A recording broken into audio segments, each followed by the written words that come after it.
വാഴ്ചകൾക്കോ അധികാരങ്ങൾക്കോ ഇപ്പോഴുള്ളതിനോ വരുവാനുള്ളതിനോ ഉയരത്തിലോ ആഴത്തിലോ മറ്റ് യാതൊരു സൃഷ്ടിക്കും നമ്മുടെ കർത്താവായ യേശു ക്രിസ്തുവിലുള്ള ദൈവസ്നേഹത്തിൽ നിന്ന് നമ്മെ വേർപിരിക്കുവാൻ കഴിയുകയില്ല എന്ന് ഞാൻ ഉറച്ചിരിക്കുവാനോ അതിൽ നിന്ന് ചോദ്യം ചോദിക്കാനോ പറയാനോ ഒന്നും പാടില്ല എന്നത് കർശനമായി ഇവിടെ പാലിക്കേണ്ടതാണ്. അപ്പോൾ ചോദ്യം ചോദിക്കുമ്പോഴോ ഉത്തരം പറയുമ്പോഴോ അതും മോഡറേറ്റേഴ്സ് ശ്രദ്ധിക്കേണ്ടതാണ്. ഓക്കെ. തിരിച്ചുള്ള എതിർഭാഗത്തു നിന്നുള്ളത്, ബൈബിൾ ഭാഗത്തു നിന്നുള്ളത് മീൻസ് ഖുറാൻ മാത്രമേ ഇത് ചെയ്യാൻ പാടുള്ളൂ, റിക്കോട്ട് ചെയ്യാൻ പാടുള്ളൂ. ഇപ്പം രണ്ട് ഭാഗവും ഖുറാൻ മാത്രമേ റിക്കോട്ട് ചെയ്യാൻ പാടുള്ളൂ, ശരിയല്ലേ? അതെ. ഓക്കെ, ക്ലിയർ ആണോ? അപ്പോൾ നമുക്ക് സ്റ്റാർട്ട് ചെയ്യാം. തലോടി ബ്രദറെ, ടൈം ചെക്ക് ചെയ്യാമോ? ഞാൻ നോക്കുന്നുണ്ട്, നിങ്ങൾ നോക്കണം കേട്ടോ. ഞാൻ ഓക്കെ, നിങ്ങൾ നോക്കിയാൽ മതി, കുഴപ്പമില്ല. എന്തെങ്കിലും അതിനകത്ത് മാറ്റം ഉണ്ടെങ്കിൽ നിങ്ങൾ കാരണം ടൈം ആകുമ്പോൾ നിങ്ങളൊന്ന് അറിയിച്ചാൽ മതി. ഞാൻ നോക്കിക്കോളാം, ബട്ട് നിങ്ങൾ അറിയിച്ചാൽ മതി. ടൈമിൻ്റെ കാര്യം നിങ്ങൾ അറിയിച്ചാൽ മതി. അത് കുഴപ്പമില്ല, ടൈമിന് പറഞ്ഞാൽ മതി. ഓക്കെ, ശരി. ഓക്കെ, അപ്പോൾ നമുക്ക് ഫസ്റ്റ് സെഷൻ സ്റ്റാർട്ട് ചെയ്യാം. 30 മിനിറ്റ്സ് ആണ്. നഹാസ് ബ്രോയും ഫഹദ് ബ്രോയും കൂടെ 1 hour ടോട്ടൽ പ്രസൻറ്റേഷൻ. അതിൽ 30 മിനിറ്റ്സ് ഒരാൾക്ക്, 30 മിനിറ്റ്സ് മറ്റൊരാൾക്ക് എടുക്കാം. ഫസ്റ്റ് പ്രസൻറ്റേഷൻ അങ്ങനെയല്ല, ടോട്ടലി 30 മിനിറ്റ്സ് ആണ്. 15 അങ്ങനെ ആ 30 മിനിറ്റ്സ് നമ്മൾ യൂസ് ചെയ്യുന്നതാണ്. അല്ലാണ്ട് രണ്ടുപേർക്കും കൂടി 30 മിനിറ്റ് അല്ല, 1 മണിക്കൂറായി പോകും. അല്ല നസ്രി, വെരിവർ ഇപ്പം അങ്ങനെ വായിച്ചത്, അതാ ഞാൻ ചോദിച്ചത്. അല്ല, ഒരു ടീമിന് 30 രണ്ടുപേരുടെ പ്രസന്റേഷനും ഒരു ടീമിന് 30 മിനിറ്റ്. നാസ് ഭായി പറഞ്ഞാൽ ശരിയാ, ഒരു ടീമിന് 30 മിനിറ്റ്. ഓക്കെ, ഇപ്പോൾ ക്ലിയർ ആണ്. ഓക്കെ, അപ്പോൾ നമുക്ക് സ്റ്റാർട്ട് ചെയ്യാം. നഹാസ് ബ്രദർ, ഫഹദ് ബ്രദർ, നിങ്ങളായിട്ട് മൈക്ക് എടുത്ത് നിങ്ങൾ സ്റ്റാർട്ട് എന്ന് പറയുമ്പോൾ ഞാൻ മൈക്ക് ടൈമർ ഓൺ ചെയ്യും. തലോടി ബ്രദർ ഞാൻ. ഓക്കെ,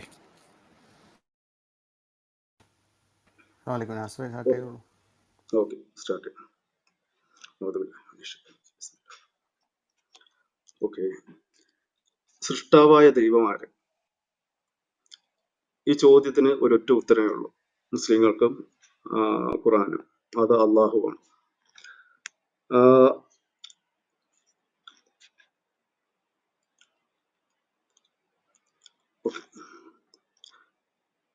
അറബ് ഭാഷ മാതൃഭാഷയാക്കി സംസാരിക്കുന്നവർക്കെല്ലാം എല്ലാം ഇതേ അഭിപ്രായം തന്നെയാണ്. അള്ളാഹു എന്ന് പറയുമ്പോൾ പ്രപഞ്ച സൃഷ്ടാവായിട്ട് തന്നെയാണ് അവർ പരിഗണിക്കുന്നതും. പ്രപഞ്ച സൃഷ്ടാവെന്ന ആരെന്നുള്ള ചോദ്യത്തിന് അറബ് വംശജരായിട്ടുള്ള വിവിധ വിശ്വാസികളും ആ ഒരു ഉത്തരം തന്നെയാണ് തരുന്നത്. അപ്പോ ആ ഭാഗത്ത് നിന്നിട്ട് അള്ളാഹു എന്ന പദം, അള്ളാഹു തന്നെയാണ് പ്രപഞ്ച സൃഷ്ടി നടത്തിയത് എന്നതിന് യാതൊരു തർക്കവുമില്ല. പിന്നെ ഖുറാന്റെ പല ഭാഗങ്ങളിലായിട്ട് അള്ളാഹു പ്രപഞ്ച സൃഷ്ടി നടത്തിയതിനെ വിവരിക്കുന്നുണ്ട്. ഇതില് തീർച്ചയായും ആകാശങ്ങളെയും ഭൂമിയെയും അവയ്ക്കിടയിലുള്ളതിനെയും നാം 6 ദിവസങ്ങൾ കൊണ്ട് സൃഷ്ടിച്ചു. ഒരു ക്ഷീണവും നമ്മെ ബാധിച്ചിട്ടില്ല. ഖുറാന്റെ 50-39. 6 ദിവസം കൊണ്ട് ഖുറാൻ ഉദ്ദേശിക്കുന്നത് ദിവസത്തെ യൗമെന്ന് അറബിക് വേർഡ് കൊണ്ടിട്ടാണ്. യൗം എന്നുകൊണ്ട് ഉദ്ദേശിക്കുന്നത് ഒരു ദിവസം എന്നല്ല, മറ്റു പല ഖുറാനിക വചനങ്ങൾ കൊണ്ട് തന്നെ ഈ യൗം യൂസ് ചെയ്യുന്നത് ഒരു കാലഘട്ടത്തെ സൂചിപ്പിക്കാം, അല്ലെങ്കിൽ ഇപ്പോൾ ഒരു കാലഘട്ടത്തെ ഒരു ഏകവചനം കൊണ്ട് സൂചിപ്പിക്കാൻ വേണ്ടിയിട്ട് യൗം പല ഇടത്തും യൂസ് ചെയ്തിട്ടുണ്ട് ഖുറാൻ. അതുകൊണ്ട് തന്നെ ഇത് ഒരൊറ്റ ദിവസമായിട്ട് നമുക്ക് കണക്കൂടാൻ പറ്റില്ല. എന്നാൽ കൃത്യമായിട്ടുള്ള ദിവസങ്ങളുടെ എണ്ണവും നമുക്ക് അതിൽ നിന്ന് മനസ്സിലാക്കാൻ പറ്റത്തില്ല. കാരണം ഇവിടെ 1000 വർഷത്തെ യൗമെന്ന് സമർത്ഥിച്ചിട്ടുണ്ട്. അതുപോലെ 50,000 വർഷത്തെയും യൗമെന്ന് ഒരൊറ്റ പദം കൊണ്ടിട്ട് സമർത്ഥിച്ചിട്ടുണ്ട്. അതെല്ലാം അതിൻ്റെതായിട്ടുള്ള ഖുറാനിക വചനങ്ങളുടെ രീതിയിൽ തന്നെ ആ യൗം എന്ന പദത്തെ കൃത്യമായിട്ട് വിശദീകരിച്ചിട്ടുണ്ട്. അതുകൊണ്ട് ഒരൊറ്റ ദിവസം കൊണ്ടാണ് ഭൂമി സൃഷ്ടിച്ചതെന്ന് ഒരു മുസ്ലിമിനും ഖുർആനും ഒരു വാദവുമില്ല. അതുകൊണ്ട് തന്നെ ഒരു നീണ്ട കാലയളവ് എടുത്താണ് ഈ പ്രപഞ്ചത്തിന് സൃഷ്ടി നടന്നത് എന്നുള്ളതും ഒരൊറ്റ ദിവസം കൊണ്ട് പൊട്ടിമുളച്ചതല്ല ഈ പ്രപഞ്ചം എന്നുള്ളതും ആ ഒരു ശാസ്ത്രീയ ബോധം, ആ ശാസ്ത്രത്തെ സാധൂകരിക്കുന്ന രീതിയിൽ ഖുർആൻ അവതരിപ്പിക്കാൻ കഴിഞ്ഞിട്ടുണ്ട്. പിന്നെ ഖുർആന്റെ 32:6 പറയുന്നുണ്ട്, അവൻ സ്വർഗം മുതൽ ഭൂമി വരെ ദൈവിക കൽപ്പന ആസൂത്രണം ചെയ്യും. നിങ്ങൾ കണക്കാക്കുന്നത് പോലെ 1000 വർഷമുള്ള ഒരു ദിവസത്തിൽ അത് അവനിലേക്ക് കയറും. ഇവിടെ ദിവസം എന്ന് ഉദ്ദേശിക്കുന്നത് യൗം എന്ന പദം കൊണ്ടാണ് ഉദ്ദേശിക്കുന്നത്. അതുപോലെ തന്നെ ഖുറാനിലെ തന്നെ 70-5 പറയുന്നുണ്ട്, അത് മനുഷ്യ ദൂതന്മാരും ആത്മാവും ഒരു ദിവസത്തിൽ, അതായത് യൗം എന്നാണ് യൂസ് ചെയ്തിരിക്കുന്നത്, അവനിലേക്ക് കയറുന്നു, അള്ളാഹുവിലേക്ക് കയറുന്നു. അതിന്റെ അളവ് 50,000 വർഷമാണ്. അപ്പോ ഇതിന്റെ ഈ യൗം എന്ന പദം കൊണ്ട് ഇങ്ങനെ അർത്ഥമാക്കുമ്പോൾ ശാസ്ത്രം ഇന്ന് പറഞ്ഞ് അല്ലെങ്കിൽ ഇന്ന് നമ്മൾ ഐക്യകണ്ഠേനെ അംഗീകരിച്ചു അറിഞ്ഞു വെച്ചിരിക്കുന്ന ശാസ്ത്രം സമർത്ഥിക്കുന്ന 1380 കോടി വർഷം എന്ന് ഉള്ള ആ ഒരു കണക്ക് നാളെ ഒരു സമയം ശാസ്ത്രം കൂടുതൽ വ്യക്തതയിലോട്ട് പോകുമ്പോൾ അത് കൂടാനോ കുറയാനോ ചാൻസ് ഉണ്ട്. അപ്പോൾ ഇവിടെ കൃത്യമായിട്ടൊരു കാലഘടന, അതായത് പ്രപഞ്ച സൃഷ്ടിക്ക് ഒരു കൃത്യമായിട്ടുള്ള ഒരു കാലഘടന ഖുറാൻ പറഞ്ഞിരുന്നെങ്കിൽ ഇന്നലെ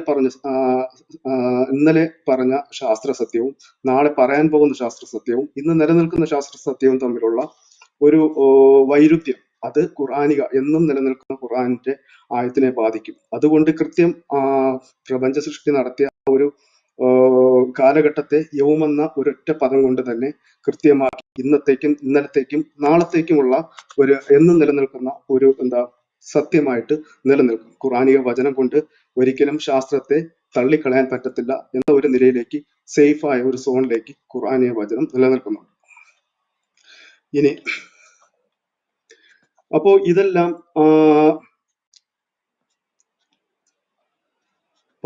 14 നൂറ്റാണ്ട് മുൻപ് നടന്നതാണ്. 14 നൂറ്റാണ്ട് മുൻപ് ആ കാലഘട്ടത്തില് നമുക്ക് സങ്കല്പിക്കാൻ പോലും പറ്റാത്ത രീതിയിൽ, അതായത് 20-ാം നൂറ്റാണ്ടിന്റെ ആദ്യ കാലഘട്ടത്തിൽ ശാസ്ത്രം തെളിയിച്ച പ്രപഞ്ച വികാസം, പ്രപഞ്ചം ഒരു ആദിമ പിണ്ഡത്തിലായിരുന്നു. അതായത് ആകാശവും ഭൂമിയും എല്ലാം ചേർന്ന ഒരു ഭ്രൂണാവസ്ഥയിൽ നിന്ന്, ഒരു പിണ്ഡത്തിന്റെ ഒരു ഭ്രൂണാവസ്ഥയിൽ നിന്നാണ് സകല പ്രപഞ്ചവും, അതായത് ഒരു മഹാവിസ്ഫോടന സിദ്ധാന്തം, ബിഗ് ബാങ് തിയറി പറയുന്നത് അനുസരിച്ചിട്ട് ഈ കാണുന്ന സകല ദ്രവ്യവും ചുരുങ്ങിക്കൂടി ഒരു ഭ്രൂണപിണ്ഡത്തിൽ നിന്ന് ആണ് സകലതും ഉണ്ടായതെന്ന് പറയുന്നുണ്ട് ശാസ്ത്രം. അതിനെ ഈ കഴിഞ്ഞ നൂറ്റാണ്ടിൽ ശാസ്ത്രം സത്യം, അത് 1400 വർഷങ്ങൾക്ക് മുമ്പ് തന്നെ മുഹമ്മദ് നബി ഖുറാനിലൂടെ വെളിപ്പെടുത്തിയിട്ടുണ്ട്. അത് ഖുറാനിയ വചനം അതിലൂടെ കൃത്യമാണെന്ന് നമുക്ക് കാണാൻ പറ്റും.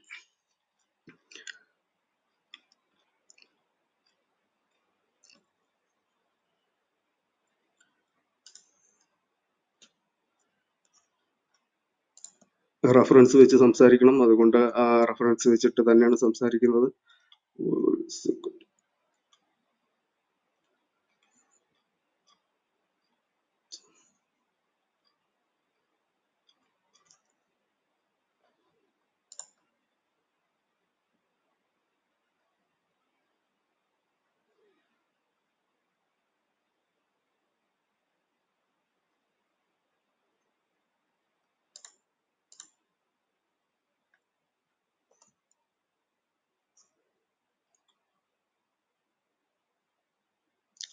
ഖുറാന്റെ 21-ന്റെ 30 പറയുന്നുണ്ട്, അവിശ്വാസികൾ കണ്ടില്ലേ, ആകാശവും ഭൂമിയും അടഞ്ഞു നിൽക്കുന്നതായിരുന്നു. അതായത് ആകാശവും ഭൂമിയും ഒട്ടിച്ചേർന്ന് നിൽക്കുന്ന, അതായത് ഇതെല്ലാം അടങ്ങുന്ന ഒരു ദ്രവ്യ പിണ്ഡമായിട്ട് നിലനിന്നിരുന്ന കാലഘട്ടത്തെ, ആ ഒരു അവസ്ഥയെ ഖുറാൻ 21-ന്റെ 30 കൃത്യമായിട്ട് പറയുന്നുണ്ട്. എല്ലാ ജീവവസ്തുക്കളെയും നാം വെള്ളത്തിൽ നിന്ന് ഉണ്ടാക്കുകയും ചെയ്തു, എന്നിട്ടും അവർ വിശ്വസിക്കുന്നില്ല എന്ന് ഖുറാൻ ചോദിക്കുന്നുണ്ട്. അപ്പോൾ ഇതെല്ലാം വെള്ളത്തിൽ നിന്നാണ് സകല ജീവികളുടെയും ആരംഭമെന്നും നമുക്ക് ഇന്ന് അറിയാൻ പറ്റും. അപ്പോൾ ഇതെല്ലാം നൂറ്റാണ്ടുകൾക്ക് മുമ്പ് തന്നെ ഖുറാനിൽ വന്നിട്ടുണ്ട്. അതുകൊണ്ട് തന്നെ ശാസ്ത്രീയ വശം എടുത്താൽ പോലും പ്രപഞ്ച സൃഷ്ടി നടത്തിയത് അള്ളാഹു ആണെന്നും അത് ഖുറാനിലൂടെ പറയുന്നത് അക്ഷരാർത്ഥത്തിൽ ശരിയാണെന്നും നമുക്ക് മനസ്സിലാക്കാൻ പറ്റും. ആകാശത്തെയും രാവും പകലും രാവ് പകല് സൂര്യൻ ചന്ദ്രൻ എന്നിവയെ പടച്ചുണ്ടാക്കിയവനത്രേ അള്ളാഹു. ഓരോന്നും ഓരോ ഭ്രമണപഥത്തിൽ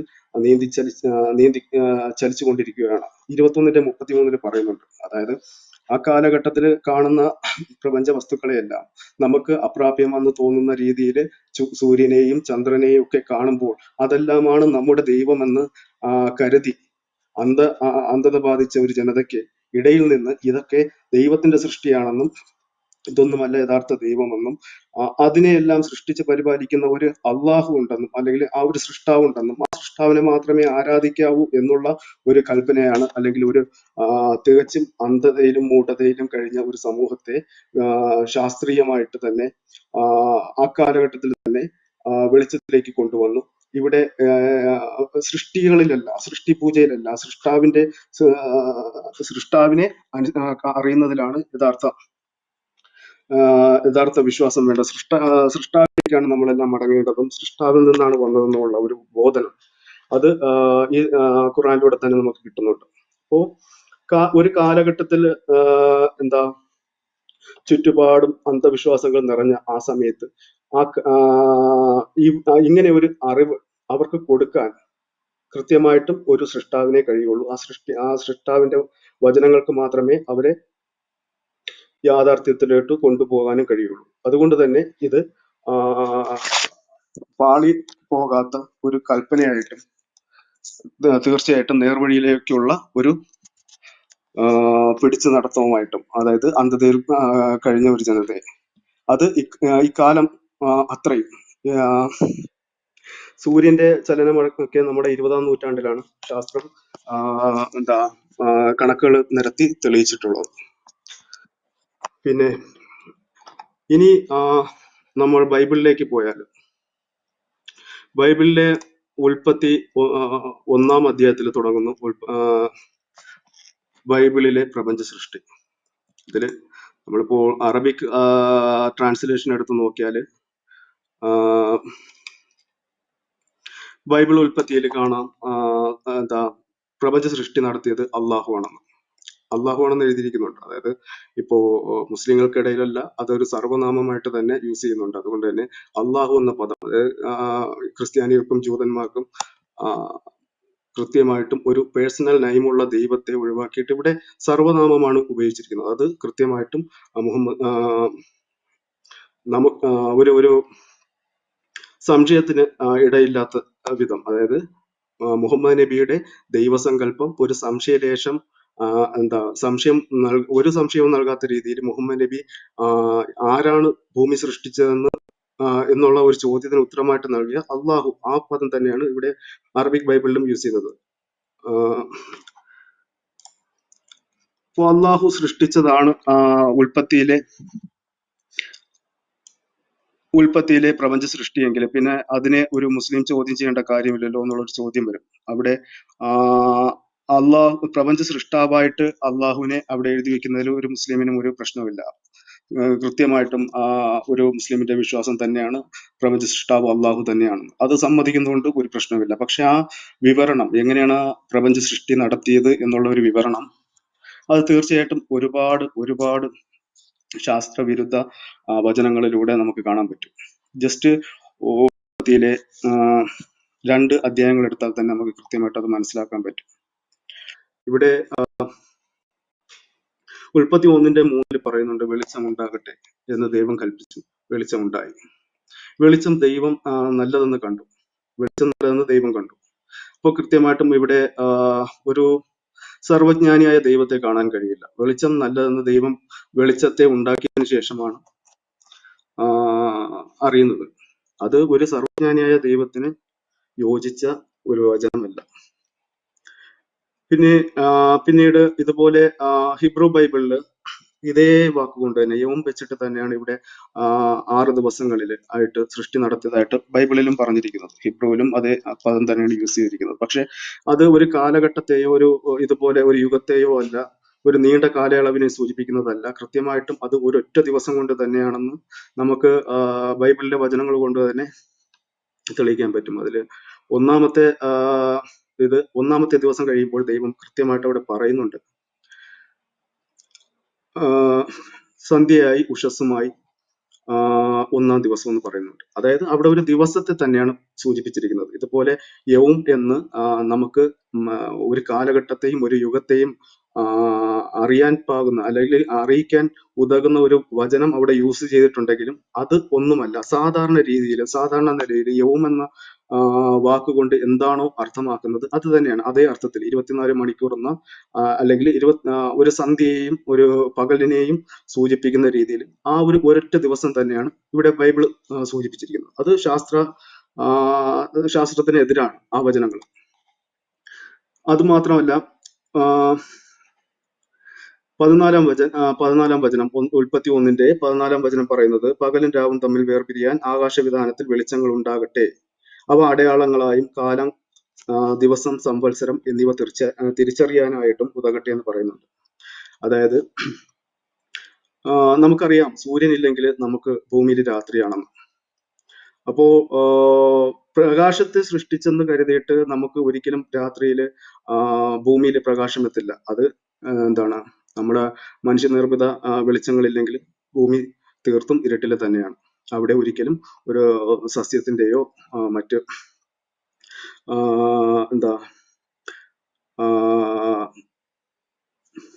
മറ്റു തരത്തിലുള്ള യാതൊരു ജീവന്റെയും നിലനിൽപ്പ് നടക്കത്തില്ല. അവിടെ ഒരിക്കലും രാത്രിയും പകലും ഉണ്ടാവുകയില്ല. അപ്പോൾ രാത്രിയും പകലും ഉണ്ടായെന്ന് പറയുകയും ചെയ്യുന്നുണ്ട്. സൂര്യനെ സൃഷ്ടിച്ചത് 4 ദിവസമാണെന്ന് പറയുന്നുണ്ട്. അതും ഒരു ബൈബിൾ വചനവിരുദ്ധമാണ്. ഇവിടെ സൂര്യനെ സൃഷ്ടിച്ചത് 4 ദിവസമാണ്. അത് ഒരിക്കലും ശാസ്ത്രം അംഗീകരിക്കാത്ത കാര്യമാണ്. ഇവിടെ 6 ദിവസം എന്നുള്ളത് കൃത്യമായിട്ടും മനുഷ്യന്റെ കണക്കിലുള്ള 6 ദിവസവുമാണ്. ഇനി 7-ാം ദിവസം ദൈവം വിശ്രമിക്കുന്നതായിട്ട് കാണാം. ഉൽപ്പത്തി 2:3 താൻ സൃഷ്ടിച്ചുണ്ടാക്കിയ സകല പ്രവൃത്തിയിൽ നിന്നും അന്ന് നിവൃത്തനായതുകൊണ്ട് ദൈവം 7-ാം ദിവസത്തെ അനുഗ്രഹിച്ചു ശുദ്ധീകരിച്ചു. ഇവിടെ ജൂതന്മാരുടെ വിശ്വാസപ്രകാരം അവർക്ക് ഒരു ദിവസമാണ് ശബ്ബത്ത്. ഇത് തെളിവാക്കുന്നത് മനുഷ്യൻ കൽപ്പിക്കുന്ന അല്ലെങ്കിൽ മനുഷ്യൻ ഒരു ദിവസം എന്ന് പറയുന്ന അളവിൽ തന്നെയാണ് ആ ദിവസം എന്ന് ഇവിടെ കൽപ്പിക്കുന്നത് കാണാം. അപ്പോൾ കൃത്യമായിട്ടും 24 മണിക്കൂർ അടങ്ങുന്ന ദിവസം കൊണ്ടാണ് ഈ പ്രപഞ്ചമെല്ലാം സൃഷ്ടിക്കപ്പെട്ടതെന്ന് പറഞ്ഞാൽ അത് ഒരിക്കലും ഇന്നത്തെ കാലത്ത് ശാസ്ത്രം ഇത്രയും തെളിവുകൾ നിരത്തി സമർത്ഥിച്ച കാര്യത്തിന് വിരുദ്ധമായിട്ടാണ് ഈ വചനങ്ങളെല്ലാം നിലനിൽക്കുന്നത്. അതുകൊണ്ട് ഒരിക്കലും ബൈബിൾ എഴുതിയത് ഒരു സൃഷ്ടാവായ ദൈവത്തിന്റെ വചനങ്ങളല്ല എന്ന് നമുക്ക് ഇതിൽ നിന്നെല്ലാം മനസ്സിലാവും. അതുമായി എന്തെങ്കിലും പറയാനുണ്ടെങ്കിൽ നമ്മളെ ഇനിയിപ്പോൾ എത്ര സമയം ബാക്കിയുള്ളത്? ഇനി 14:30 സെക്കൻഡ്. ഞാൻ കുറച്ച് അസ്സലാമു അലൈക്കും. നമ്മുടെ ടോപ്പിക് സൃഷ്ടാവായ ദൈവം ആര് എന്നുള്ളതാണ്. അപ്പോൾ ബൈബിളിൻ്റെയും ഖുർആൻ്റെയും വീക്ഷണത്തിൽ സ്വാഭാവികമായിട്ടും നമ്മളെല്ലാവരും മതവിശ്വാസികളാണ്. ഒരൊറ്റ സെക്കൻഡ് ഞാൻ സ്റ്റോപ്പ് ചെയ്തിട്ടുണ്ട്. 15:43 സെക്കൻഡിൽ ഞാൻ സ്റ്റോപ്പ് ചെയ്തിട്ടുണ്ട്. വേറെ അനിൽ ഗസ്റ്റ് 3 പേര് ഇവിടെ ഇരിപ്പുണ്ട്. അവർ വേറെ ലിങ്ക് വഴി ക്ലിക്ക് ചെയ്ത് കയറി. അവർ താഴോട്ടിടണോ റിമൂവ് ചെയ്യാനോ ഓപ്ഷൻ ഉള്ളൂ, താഴോട്ടിടാൻ ഓപ്ഷൻ ഇല്ല. ലിങ്ക് വഴി കയറിയവർ ഡയറക്റ്റ് ശല്യമാക്കുന്നില്ലെങ്കിൽ അവർക്ക് മൈക്ക് ഓപ്പൺ ചെയ്യാൻ പറ്റത്തില്ല. അതോ പിന്നെ എന്താ ഈ സാധനം? അവർ വന്ന് അവിടെ ഇരിക്കും, അത്ര അവർക്ക് കേൾക്കാൻ പറ്റില്ല. ഇല്ല, പറ്റത്തില്ല 100% പറ്റത്തില്ല. Okay, then let's continue. അവരങ്ങനെ ചെയ്യുവാണെങ്കിൽ അവരെ ഞാൻ റിമൂവ് അടിക്കാം. ജസ്റ്റ് നിങ്ങളുടെ സജഷനും കൂടെ ചോദിച്ചെന്നുള്ളൂ. ഓക്കെ, എനിവേ ഞാൻ സ്റ്റാർട്ട് ചെയ്യാണ്. ഫഹദ് ഭായ് സ്റ്റാർട്ട് ചെയ്ത് വൺസ് മൈക്ക് എടുത്ത് പറഞ്ഞു തുടങ്ങുമ്പോൾ ഞാൻ സ്റ്റാർട്ട് ചെയ്യണേ. ഓക്കെ ബിസ്മില്ലാ. അപ്പം നമ്മുടെ ടോപ്പിക്ക് നാസ് ഭായ് പറഞ്ഞു, വിഷയങ്ങൾ കുറേ അദ്ദേഹം നമുക്ക് മനസ്സിലാവുന്ന തരത്തിൽ പറഞ്ഞു. ടോപ്പിക്ക് സൃഷ്ടാവായ ദൈവം ആര് എന്നുള്ളതാണ്. അപ്പോൾ ഞാൻ പറഞ്ഞു വരുന്നത്, നമ്മളെല്ലാവരും മതവിശ്വാസികളാണ്. സ്വാഭാവികമായിട്ടും അതാത് മതപ്രമാണങ്ങളുടെ വീക്ഷണത്തിലാണ് ഇതിൻ്റെ പരിശോധന നമ്മൾ നടത്തുക. അപ്പോൾ ക്രൈസ്തവരെ സംബന്ധിച്ച് അവരുടെ ക്രൈസ്തവ പ്രമാണമായ ബൈബിൾ വെച്ചിട്ട് അവർ ആ ബൈബിളിൽ ഏതാണ് സൃഷ്ടാവായ ദൈവമെന്ന് പരിശോധിക്കും, അവർ കണ്ടെത്തും. മുസ്ലിങ്ങളെ സംബന്ധിച്ചും തീർച്ചയായിട്ടും ഏതാണ് പ്രപഞ്ചത്തിൻ്റെ സൃഷ്ടാവ് എന്ന് ഖുർആൻ്റെ നമ്മളടുത്ത് പറഞ്ഞിരിക്കുന്നത് അതനുസരിച്ച് നമ്മളും കണ്ടെത്തും. പക്ഷേ നമ്മൾ ഇത് രണ്ടും ആകുമ്പോൾ ഇപ്പം ടൈറ്റിൽ പ്രകാരം നമുക്കറിയാം ആരാണ് സൃഷ്ടാവ് എന്ന് നമ്മൾ ഈ രണ്ട് പ്രമാണത്തിൻ്റെയും വീക്ഷണത്തിൽ പരിശോധിക്കുമ്പോൾ ഖുർആനികമായിട്ട് വളരെ വ്യക്തമായിട്ട് അള്ളാഹു തന്നെയാണ് സൃഷ്ടാവ് എന്ന് ഖുർആൻ പറയുന്നുണ്ട്. എൻ്റെ ഒരു റെഫറൻസ് സൂറ 40 ഈ 62-ാമത്തെ അധ്യായം ഖുർആൻ നമ്മളോട് പറയുന്നു, അവനാകുന്നു നിങ്ങളുടെ രക്ഷിതാവും എല്ലാ വസ്തുക്കളുടെയും സൃഷ്ടികർത്താവുമായ അള്ളാഹു, അവനല്ലാതെ യാതൊരു ദൈവവുമില്ല എന്നിരിക്കെ നിങ്ങൾ എങ്ങനെയാണ് സന്മാർഗത്തിൽ നിന്നും വഴിമാറിപ്പോകുന്നത്. അപ്പോൾ ഇതിൻ്റെ അടിസ്ഥാനത്തിൽ, ഇതാണ് സൂറ 40-62. ഇപ്പോൾ ഇതിൻ്റെ അടിസ്ഥാനത്തിൽ ഇവിടെ മുസ്ലിങ്ങളെ സംബന്ധിച്ച് നമ്മളെ ഡിബേറ്റിൽ പറഞ്ഞ പ്രാമാണികമായിട്ട്, മുസ്ലിമുകളുടെ പ്രാമാണികമായിട്ട് അവിടെ യാതൊരു കൺഫ്യൂഷനും വരാനില്ല. അള്ളാഹു തന്നെയാവുന്ന സൃഷ്ടാവും സംരക്ഷകനും എന്ന് ഖുർആൻ വളരെ വ്യക്തമായി പറയാണ്. ഈ ഖുർആൻ അവതരിപ്പിച്ച ശക്തി ആരാണെന്നുള്ളതും കൂടെ അറിയാൻ ഒരു പക്ഷേ താല്പര്യം ഉണ്ടാവും. ഖുർആൻ സ്വയം ക്ലെയിം ചെയ്യുന്നു താനാണ് അതിനെ സൃഷ്ടിച്ചത്. സൂറ 40 തന്നെ നമ്മൾ നേരത്തെ പറഞ്ഞ 2-ാമത്തെ അധ്യായത്തിൽ ഈ ഗ്രന്ഥത്തിൻ്റെ അവതരണവും ഈ ഗ്രന്ഥത്തിൻ്റെ അവതരണം പ്രതാപിയും സർവജ്ഞാനിയുമായ അള്ളാഹുവിൽ നിന്നാകുന്നു. പാപം പൊറുക്കുന്നവനും പശ്ചാത്താപം സ്വീകരിക്കുന്നവനും കഠിനമായി ശിക്ഷിക്കുന്നവനും വിപുലമായ കഴിവുള്ളവനും അത്രേ അവനല്ലാതെ യാതൊരു ദൈവവുമില്ല, അവനിലേക്ക് തന്നെയാകുന്നു നിങ്ങളുടെ മടക്കം. അപ്പം ഒന്ന്, ഖുർആൻ എന്ന നമ്മൾ വെച്ച പ്രമാണം സ്വയം ക്ലെയിം ചെയ്യുന്നു ഇത് അള്ളാഹുവിൽ നിന്നാവുന്നുള്ളത്. അള്ളാഹുവാണ് സർവ്വതിൻ്റെയും സൃഷ്ടാവ് എന്ന് അതും ഖുർആൻ പറയുന്നു. അപ്പോൾ മറ്റൊരു റെഫറൻസ് കൂടെ പറയാം. സൂറ 20:8, അള്ളാഹു അവനല്ലാതെ ഒരു ദൈവവുമില്ല, അവൻ്റേതാകുന്നു ഏറ്റവും ഉത്കൃഷ്ടമായ നാമങ്ങൾ. മൂസായിയുടെ വർത്തമാനം നിനക്ക് വന്നു കിട്ടിയോ? അതായത് അദ്ദേഹം ഒരു തീ കണ്ട സന്ദർഭം. അപ്പോൾ തൻ്റെ കുടുംബത്തോട് അദ്ദേഹം പറഞ്ഞു, നിങ്ങൾ നിൽക്കൂ, ഞാൻ ഒരു തീ കണ്ടിരിക്കുന്നു. ഞാൻ അതിൽ നിന്ന് കത്തിച്ചെടുത്തുകൊണ്ട് നിങ്ങളുടെ അടുത്ത് വന്നേക്കാം, അല്ലെങ്കിൽ തീയുടെ അടുത്ത് വല്ല വഴികാട്ടിയും ഞാൻ കണ്ടേക്കാം. അങ്ങനെ അദ്ദേഹം അതിനടുത്ത് ചെന്നപ്പോൾ വിളിച്ചു പറയപ്പെട്ടു, ഹേ മൂസ, തീർച്ചയായും ഞാനാകുന്നു നിൻ്റെ രക്ഷിതാവ്. അതിനാൽ നീ നിൻ്റെ ചെരുപ്പുകൾ അഴിച്ചു വെക്കുക. നീ തുവ എന്ന പരിശുദ്ധ താഴ്വരയിലാകുന്നു. ഞാൻ നിന്നെ തിരഞ്ഞെടുത്തിരിക്കുന്നു. അതിനാൽ ബോധനം നൽകപ്പെടുന്നത് നീ ശ്രദ്ധിച്ച് കേട്ടുകൊള്ളുക.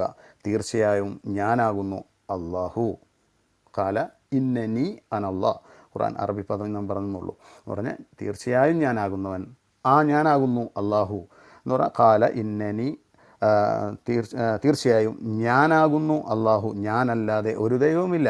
അതിനാൽ നീ എന്നെ ആരാധിക്കുകയും എന്നെ ഓർമ്മിക്കുന്നതിനായി നമസ്കാരം മുറ പോലെ നിർവഹിക്കുകയും ചെയ്യുക. ഖുർആൻ അവതരിപ്പിക്കുന്നതിന് മുമ്പും ഉള്ള സമൂഹവും അള്ളാഹു തന്നെയാണ് സാക്ഷാൽ സൃഷ്ടാവ്, ദൈവം എന്ന തരത്തിൽ ആരാധിച്ചിരുന്നതായിട്ടും വിശ്വസിച്ചിരുന്നതായിട്ടും ഖുർആൻ തന്നെ പറയുന്നു. മറ്റൊരു റെഫറൻസ് സൂറ 2:139, നബിയെ പറയുക, അള്ളാഹുവിൻ്റെ കാര്യത്തിൽ നിങ്ങൾ ഞങ്ങളോട് തർക്കിക്കുകയാണോ? അവൻ ഞങ്ങളുടെയും നിങ്ങളുടെയും രക്ഷിതാവാണല്ലോ. ഞങ്ങൾക്കുള്ളത് ഞങ്ങളുടെ കർമ്മഫലങ്ങളാണ്, നിങ്ങൾക്കുള്ളത് നിങ്ങളുടെ കർമ്മഫലങ്ങളും. ഞങ്ങൾ അവനോട് ആത്മാർത്ഥത പുലർത്തുന്നവരാകുന്നു. അതല്ല, ഇബ്രാഹിമും ഇസ്മായിലും ഇസ്ഹാക്കും യാക്കൂബ് സന്തതികളും തന്നെ യഹൂദരോ ക്രൈസ്തവരോ ആയിരുന്നില്ല എന്നാണോ നിങ്ങൾ നിങ്ങൾ പറയുന്നത്? ചോദിക്കുക. റെഫറൻസ് ഒന്നുകൂടെ വായിക്കാം. അതല്ല, ഇബ്രാഹിമും ഇസ്മായിലും ഇസ്ഹാക്കും യാക്കൂബ് സന്തതികളുമെല്ലാം തന്നെ യഹൂദരോ ക്രൈസ്തവരോ ആയിരുന്നു എന്നാണോ നിങ്ങൾ പറയുന്നത്? ചോദിക്കുക. നിങ്ങൾക്കാണോ കൂടുതൽ അറിവുള്ളത്, അതോ അള്ളാഹുവിങ്കിൽ നിന്ന് ലഭിച്ചതും തൻ്റെ പക്കലുള്ളതുമായ സാക്ഷ്യം മറച്ചു വെച്ചവനേക്കാൾ വലിയ അതിക്രമകാരി ആരുണ്ട്? നിങ്ങൾ പ്രവർത്തിച്ചതിനെ പറ്റിയും നിങ്ങൾ പ്രവർത്തിക്കുന്നതിനെ പറ്റിയൊന്നും അള്ളാഹു അശ്രദ്ധനല്ല. അപ്പം ലോകാരംഭം മുതൽ തന്നെ ഇപ്പം സൃഷ്ടികർമ്മത്തെക്കുറിച്ച് നഹാസ് ഭായ് ഇവിടെ റെഫറൻസ് സഹിതം വളരെ വ്യക്തമായി പറഞ്ഞു.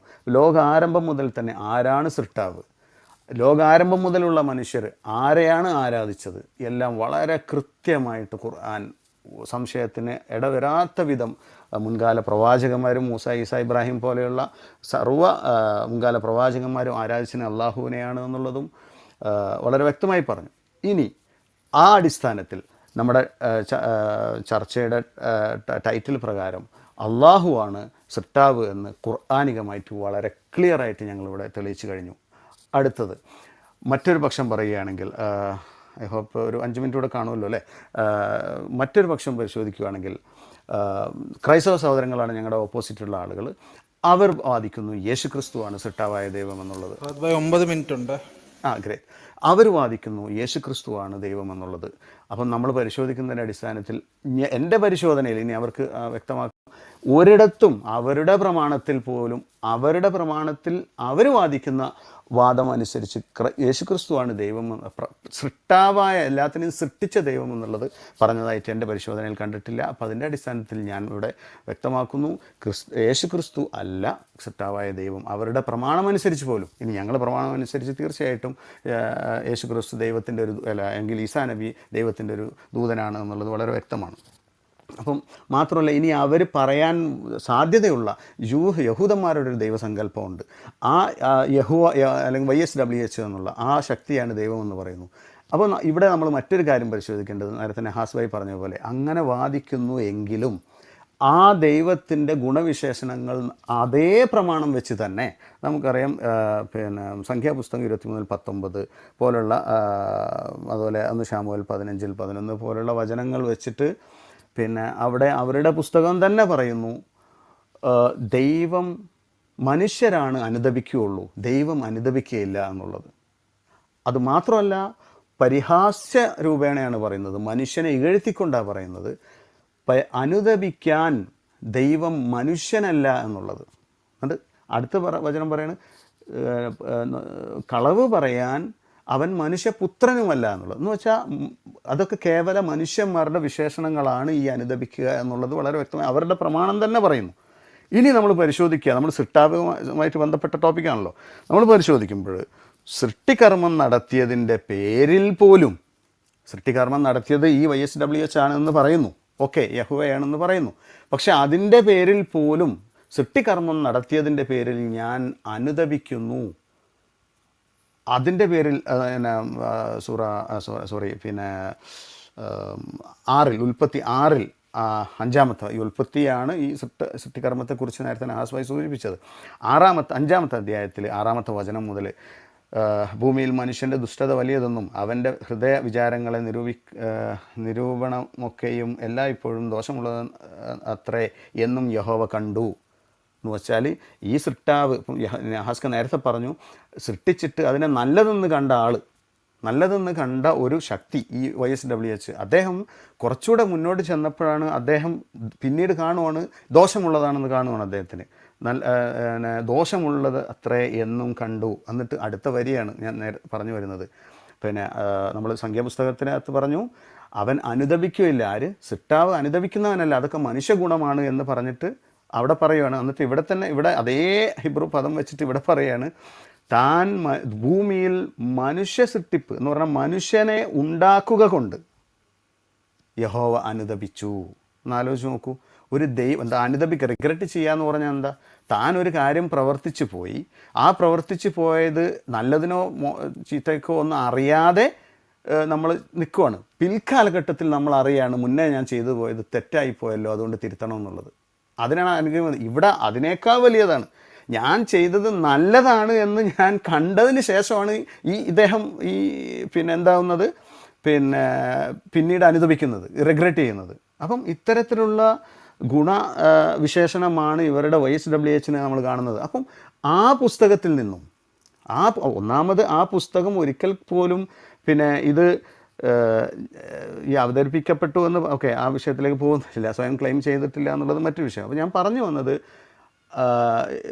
ദൈവത്തിന് ഉതകാത്ത ധാരാളം ഗുണവിശേഷണങ്ങൾ അടങ്ങിയിരിക്കുന്ന ഒരു ശക്തിയെയാണ് അവർ പോലും യഹോവ എന്ന് പറയുന്നത്. അപ്പോൾ അതിനകത്ത് നിന്ന് നമുക്ക് എങ്ങനെ നമുക്കൊരു സത്യദൈവത്തെ കണ്ടെത്താൻ പറ്റും? കാരണം ഒരു സ്ഥലത്തൊരു ഗുണവിശേഷണം പറയുന്നു, ആ ഗുണവിശേഷണം മനുഷ്യർക്ക് മാത്രമുള്ളതാണെന്ന് പറയുന്നു, അതേ ആൾ തന്നെ, അദ്ദേഹം തന്നെ അതേ ഗുണവിശേഷണം ഉള്ള ആളായിട്ട് ഇവിടെ നമ്മുടെ അടുത്ത് മറ്റൊരു ഭാഗത്ത് പറയുന്നു. എന്നിട്ട് ഹൃദയം ദുഃഖമായി, താൻ മനുഷ്യനെ ഉണ്ടാക്കൊണ്ട് അത് അവൻ്റെ ഹൃദയത്തിന് ദുഃഖമായി എന്നുള്ളത്, കാരണം ഹൃദയത്തിന് വേദനിച്ചു എന്നുള്ളത്.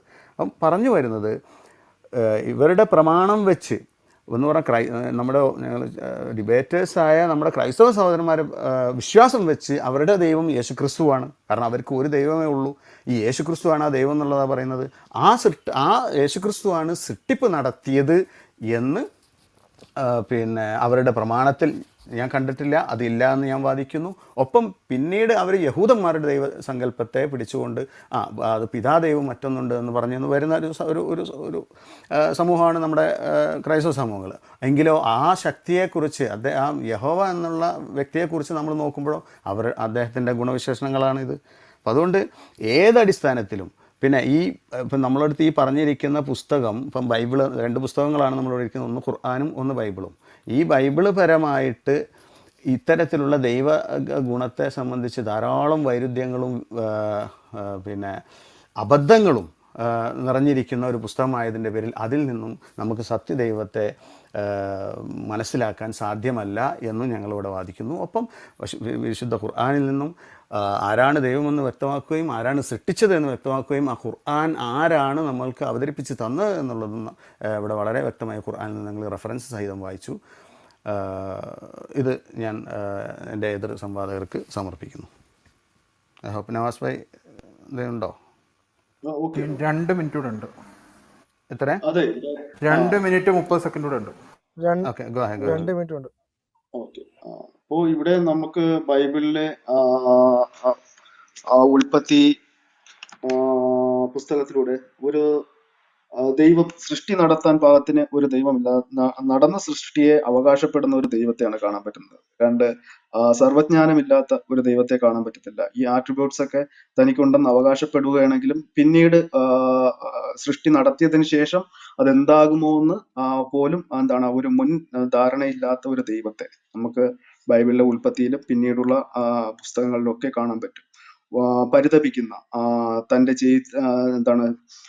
ചെയ്തുകൊണ്ട് പരിതപിക്കുന്ന നിരാശപ്പെടുന്ന ഒരു ദൈവത്തെ കാണാൻ പറ്റും. അതൊരു സർവജ്ഞാനമില്ലാത്ത ദൈവത്തിന്റെ ഗുണമായിട്ട് നമുക്ക് കാണാൻ പറ്റുള്ളൂ. പക്ഷെ ഇതെല്ലാം അവകാശപ്പെടുന്നു എന്നതിനപ്പുറം യാഥാർത്ഥ്യത്തിൽ ഒരു സർവജ്ഞാനമില്ലാത്ത ഒരു ദൈവത്തെയാണ് നമുക്ക് തുടർന്ന് ഉള്ള പുസ്തകങ്ങളിലെല്ലാം കാണാൻ പറ്റുന്നത്. ഓക്കെ ശരി എന്നാ. ഓക്കെ, അപ്പോൾ സ്റ്റോപ്പ് ചെയ്യണേ. ഹലോ, ഓക്കെ, സ്റ്റോപ്പ് ചെയ്തിട്ടുണ്ട്. ഏകദേശം 29 മിനിറ്റ് അല്ലേ? അത് 30. അവരിനി ഒന്നും പറയാത്തതുകൊണ്ട് 30 മിനിറ്റ്. ഇനി അടുത്ത ആളുടെ 30 മിനിറ്റ് നമുക്ക് സ്റ്റാർട്ട് ചെയ്യാം. Okay, once Nasreem Badar Warrier okay അല്ലേ? രണ്ടുപേരും മൈക്ക് ഒന്ന് എടുത്തേക്കാവും. ഓക്കെ, അപ്പോൾ സ്റ്റാർട്ട് ചെയ്ത് നിങ്ങൾ ഇത് പറയുമ്പോഴത്തേക്ക് സ്റ്റാർട്ട് ചെയ്യാം. നിങ്ങൾ പറയുമ്പോൾ ഞാൻ മൈക്ക് ഇത് ടൈമർ സ്റ്റാർട്ട് ചെയ്യാം. സ്റ്റാർട്ട് ചെയ്തു. ഓക്കെ. മരണത്തെ ജയിച്ചു ഉയർത്ത കർത്താവായ യേശു ക്രിസ്തുവിൻ്റെ വിലയേറിയ നാമത്തിൽ എൻ്റെ സ്നേഹവന്ദനം. ആദ്യമായിട്ട് ഫഹദ് ബ്രദറിനും നഹാസ് ഭായിക്കും ഞാൻ എൻ്റെ കൺഗ്രാജുലേഷൻസ് പറയാൻ ആഗ്രഹിക്കുന്നു. കാരണം വളരെ കാലമായിട്ടുള്ള ഞങ്ങളുടെ ഒരു ആഗ്രഹമായിരുന്നു ഇങ്ങനെ ഒരു ഡിബേറ്റ് നടക്കണം എന്നുള്ളത്. ഇസ്ലാമിക പണ്ഡിതന്മാരായിരിക്കുന്ന ഹാരിസ് മദനി, മുജാഹിദ് ബാലുശ്ശേരി, സജീർ ബുഖാരി, ഇങ്ങനെ പല പണ്ഡിതന്മാരും ഈ സംവാദവേദി അല്ലെങ്കിൽ സംവാദം എന്ന ഈ ഒരു മുഴുവൻ സിറ്റുവേഷനിൽ നിന്നും ഓടി ഒളിച്ചപ്പോൾ നഹാസ് ഭായിയെ പോലെയും ഫഹദ് ഭായിയെ പോലെയുള്ള സഹോദരന്മാർ ഇങ്ങനെ ഒരു ഡിബേറ്റിന് റെഡിയായതിൽ ഞങ്ങൾക്ക് അതിയായിട്ടുള്ള ഒരു സന്തോഷമുണ്ട്. കാരണം പലരും ഇല്ലാതെ ഇരിക്കുമ്പോഴാണല്ലോ വേദികൾ തുറക്കുന്നത്. അതുകൊണ്ട് നിങ്ങൾ വന്നതിൽ ഞങ്ങൾക്ക് വളരെയധികം സന്തോഷമുണ്ട്.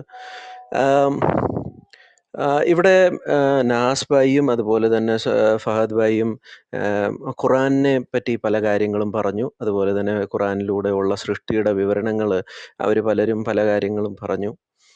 ഞാൻ അതിലേക്കൊന്നും ഇപ്പോൾ കടക്കാൻ ആഗ്രഹിക്കുന്നില്ല. അത് ഞങ്ങൾ അതിൻ്റെ റിബട്ടലിൻ്റെ ഭാഗമായിട്ടാകുമ്പോൾ ഞങ്ങൾ അതെടുക്കും. ഞാൻ ആദ്യമായിട്ട് എടുക്കാൻ ആഗ്രഹിക്കുന്നത് സൃഷ്ടിയുടെ വിവരണം വളരെ വ്യക്തമായിട്ട് നമുക്ക് എവിടാണ് കാണാൻ പറ്റുന്നത്? അത് ശരിക്കും പറഞ്ഞാൽ ഖുറാനിലാണോ അതോ ബൈബിളിലാണോ എന്ന് പുസ്തകം എടുത്ത് നോക്കുന്ന ഏത് വ്യക്തിക്കും, നിഷ്പക്ഷമായി നോക്കുന്ന ഏത് വ്യക്തിക്കും വളരെ വ്യക്തമായിട്ട് കാണാൻ പറ്റുന്നത് ബൈബിളിൽ തന്നെയാണ് സൃഷ്ടിയുടെ വിവരണം വളരെ വ്യക്തമായിട്ട് കാണാൻ പറ്റുന്നത്.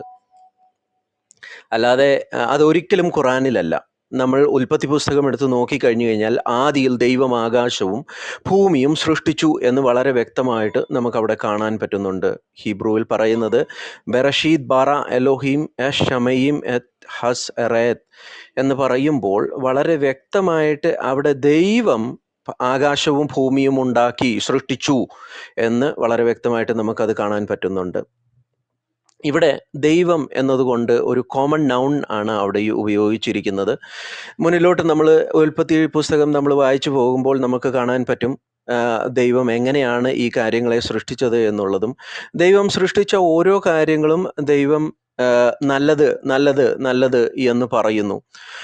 ഇവിടെ ദൈവം നല്ലത് എന്ന് പറയുന്നത് കൊണ്ട് അത് ദൈവത്തിന് അത് അറിയത്തില്ലേ എന്നുള്ള ആശയം ഒരിക്കലും വരത്തില്ല. ദൈവം ഒരു കാര്യം സൃഷ്ടിച്ചതിന് ശേഷം അത് നല്ലതിന് പകരം അത് ചീത്തയാണ്, വൃത്തികേടാണ് എന്ന് പറയണമായിരുന്നോ? ഇത് കേൾവിക്കാർ തീരുമാനിക്കേണ്ട ഒരു കാര്യമാണ്. ഞങ്ങളുടെ ദൈവം സൃഷ്ടിച്ച എല്ലാ കാര്യങ്ങളും നല്ലത് എന്ന് മാത്രമേ സൃഷ്ടിച്ചിട്ടുള്ളൂ. അല്ലാതെ ചീത്തയായിട്ടുള്ള ഒരു കാര്യം പോലും ഞങ്ങളുടെ ദൈവം സൃഷ്ടിച്ചിട്ടില്ല എന്ന് വളരെ വ്യക്തമായിട്ട് ഉൽപ്പത്തി പുസ്തകം തന്നെ വായിച്ചു നോക്കുമ്പോൾ നമുക്കത് കാണാൻ പറ്റുന്നതാണ്.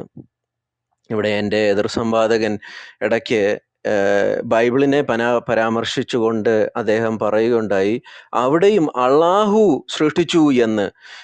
ഇത് എൻ്റെ എതിർ സംവാദകൻ്റെ ബുദ്ധിമുട്ടാണോ അതോ ഗതികേടാണോ എന്ന് എനിക്കറിയത്തില്ല. പക്ഷേ ബൈബിൾ എഴുതിയിരിക്കുന്നത് ഒരിക്കലും അത് അറബിക്കിലല്ല ബൈബിൾ എഴുതിയിരിക്കുന്നത്. ബൈബിൾ എഴുതിയിരിക്കുന്നത് ഹീബ്രുവിലും അതുപോലെ തന്നെ ഗ്രീക്കിലുമാണ്. പഴയ നിയമം ഹീബ്രുവിലും പുതിയ നിയമം ഗ്രീക്കിലും ആയതുകൊണ്ട് ബൈബിൾ എഴുതിയിരിക്കുന്നത് ഹീബ്രുവിലാണ്. അവിടെ അള്ളാഹു എന്ന അറബി ദേവൻ്റെ ഒരു പരാമർശവും അവിടെ ഇല്ല എന്നത് ഞാൻ ഒരു പ്രാവശ്യം കൂടെ സൂചിപ്പിച്ചു കൊള്ളുന്നു.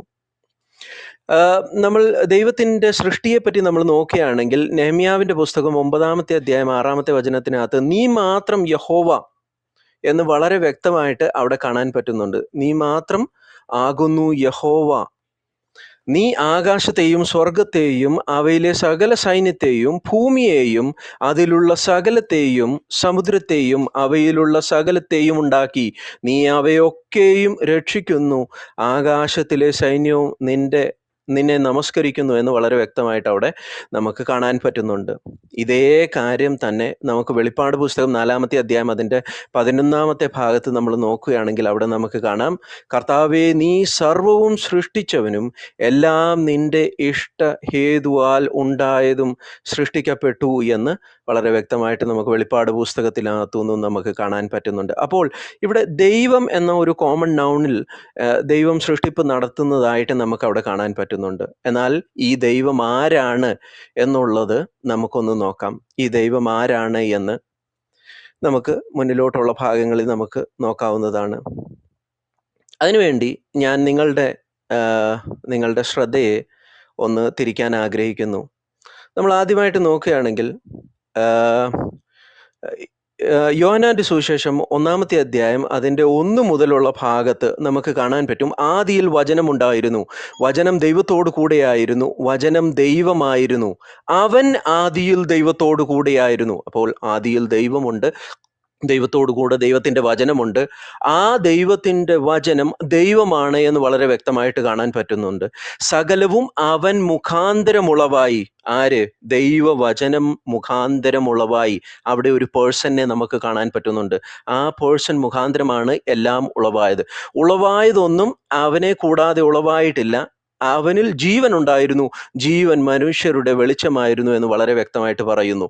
ഈ വചനം ആരാണ് എന്ന് യോഹന്നാന്റെ സുവിശേഷം 1-ാമത്തെ അധ്യായം 14 പറയുന്നുണ്ട്. വചനം ജഡമായി തീർന്നു, കൃപയും സത്യവും നിറഞ്ഞവനായി നമ്മുടെ ഇടയിൽ പാർത്തു. ഞങ്ങൾ അവൻ്റെ തേജസ് പിതാവിൽ നിന്നും ഏകജാതനായവൻ്റെ തേജസ്സായി കണ്ടു. അപ്പോൾ ഇവിടെ സൃഷ്ടിപ്പിൽ പിതാവും പിതാവിൻ്റെ വചനമാകുന്ന പുത്രനും ആ സൃഷ്ടിപ്പിലുണ്ട് എന്ന് വളരെ വ്യക്തമായിട്ട് ബൈബിള് അസന്നിഗ്ധമായിട്ട് പറയുന്നു. പക്ഷേ എൻ്റെ എതിർ സംവാദകനായിട്ടുള്ള ഫഹദ് സഹോദരൻ പറഞ്ഞത് ഇവിടെ പുത്രൻ സൃഷ്ടിച്ചു അല്ലെങ്കിൽ യേശു ക്രിസ്തു സൃഷ്ടിച്ചു എന്ന് എനിക്ക് കാണാൻ പറ്റിയിട്ടില്ല. അതുകൊണ്ടാണ് ഞങ്ങളുടെ മുസ്ലിം സുഹൃത്തുക്കളോട് പറയുന്നത്, നിങ്ങൾ സമയമെടുത്തിട്ട് കുറച്ച് സമയമെടുത്ത് നിങ്ങൾ ബൈബിള് വായിക്കാൻ നിഷ്പക്ഷമായി നിങ്ങളുടെ ആ കണ്ണാടി, നിങ്ങളെ കൊച്ചിലെ തൊട്ടേ പഠിപ്പിച്ചിരിക്കുന്ന കാര്യങ്ങൾ, ആ മദ്രസകളിൽ പഠിപ്പിച്ചിരിക്കുന്ന കാര്യങ്ങൾ വിട്ടിട്ട് നിങ്ങൾ നിങ്ങളുടെ കണ്ണാടി എന്ന് എടുത്തു മാറ്റി നിങ്ങൾ വളരെ വ്യക്തമായിട്ട് ബൈബിൾ വായിക്കാൻ തുടങ്ങുമ്പോൾ, നിഷ്പക്ഷമായിട്ട് നിങ്ങൾ വായിക്കുമ്പോൾ നിങ്ങൾക്ക് കാണാൻ പറ്റും ഇവിടെ പുത്രൻ സൃഷ്ടിപ്പിൽ ഉൾപ്പെട്ടിരിക്കുന്നവനാണ്, അവൻ സൃഷ്ടിച്ചവനാണ് എന്ന് വളരെ വ്യക്തമായിട്ട് നമുക്ക് കാണാൻ പറ്റും. അപ്പോൾ പിതാവ് സൃഷ്ടിക്കുന്നവനാണ് എന്ന് നമുക്ക് ഓൾറെഡി കാണാൻ പറ്റുന്നുണ്ട്. നെഹമ്യാവിൻ്റെ പുസ്തകത്തിലും നമ്മൾ അത് കണ്ടു. അതുപോലെ തന്നെ ഇഷയാവിൻ്റെ പ്രവചന പുസ്തകത്തിലും നമുക്കത് കാണാൻ പറ്റുന്നുണ്ട്. ഇഷയാവിൻ്റെ പ്രവചന പുസ്തകം നിങ്ങൾ എടുക്കുകയാണെങ്കിൽ 64 അധ്യായം അതിൻ്റെ 8 പിതാവ് സൃഷ്ടിക്കുന്നു എന്ന് വളരെ വ്യക്തമായിട്ട് നമുക്ക് അവിടെയും കാണാൻ പറ്റുന്നുണ്ട്. എന്തായാലും പിതാവും പുത്രനും മാത്രമാണോ ഈ സൃഷ്ടിപ്പ് നടത്തിയത്? അങ്ങനെയല്ല. തൃത്വത്തിൽ മൂന്നാമനായ പരിശുദ്ധാത്മാവും സൃഷ്ടിപ്പിൽ ഭാഗഭാക്കാണ്, അല്ലെങ്കിൽ സൃഷ്ടി ചെയ്യുന്നതിൽ ഭാഗഭാക്കാണ് എന്ന് വളരെ വ്യക്തമായിട്ട് നമുക്ക് കാണാൻ പറ്റുന്നുണ്ട്. അതെങ്ങനെയാണ് നമുക്ക് കാണാൻ പറ്റുന്നത് എന്ന് നമുക്കൊന്ന് നോക്കാം. അതിനു മുൻപേ പുത്രൻ സൃഷ്ടിച്ചു എന്നതിന് ഞാൻ ഒരു റെഫറൻസ് കൂടെ നിങ്ങൾക്ക് തരാൻ ആഗ്രഹിക്കുന്നു. കൊലോസ്യർക്ക് എഴുതിയ ലേഖനം 1-ാമത്തെ അധ്യായം അതിൻ്റെ 15 തൊട്ട് 17 വരെയുള്ള ഭാഗത്തിൽ, അവൻ അദൃശ്യനായ ദൈവത്തിൻ്റെ പ്രതിമയും സർവ്വ സൃഷ്ടിയുടെയും ആദ്യജാതനുമാകുന്നു. സ്വർലോകത്തിലും ഭൂലോകത്തിലും ദൃശ്യമായതും അദൃശ്യമായതും, സിംഹാസനങ്ങൾ ആകട്ടെ, കർത്തൃത്വങ്ങൾ ആകട്ടെ, വാഴ്ചകളാകട്ടെ, അധികാരങ്ങളാകട്ടെ, സകലവും അവൻ മുഖാന്തരം സൃഷ്ടിക്കപ്പെട്ടു. അവൻ മുഖാന്തരവും അവനായിട്ടും സൃഷ്ടിക്കപ്പെട്ടു എന്ന് വളരെ വ്യക്തമായിട്ട് അത് പറയുന്നു. അപ്പോൾ പുത്രനായിട്ടും പുത്രൻ മുഖാന്തരവും സൃഷ്ടിക്കപ്പെട്ടു എന്ന് കൊലോസ്യർക്ക് എഴുതിയ ലേഖനം 1-ാമത്തെ അധ്യായം 15-ാം വാക്യം തൊട്ട് 17-ാം വാക്യം വരെ ഉള്ള ഭാഗത്ത് നമ്മൾ വായിക്കുമ്പോൾ നമുക്ക് വളരെ വ്യക്തമായിട്ട് കാണാൻ പറ്റും. പുത്രൻ മുഖാന്തരവും പുത്രനായിട്ടും ഈ സകല സൃഷ്ടിയും സൃഷ്ടിക്കപ്പെട്ടു, അല്ലാതെ വേറെ ആരും ആയിട്ടല്ല. നമുക്ക് വളരെ വ്യക്തമായിട്ട് പിതാവ് സൃഷ്ടിച്ചു എന്ന് നമുക്ക് കാണാൻ പറ്റുന്നുണ്ട്.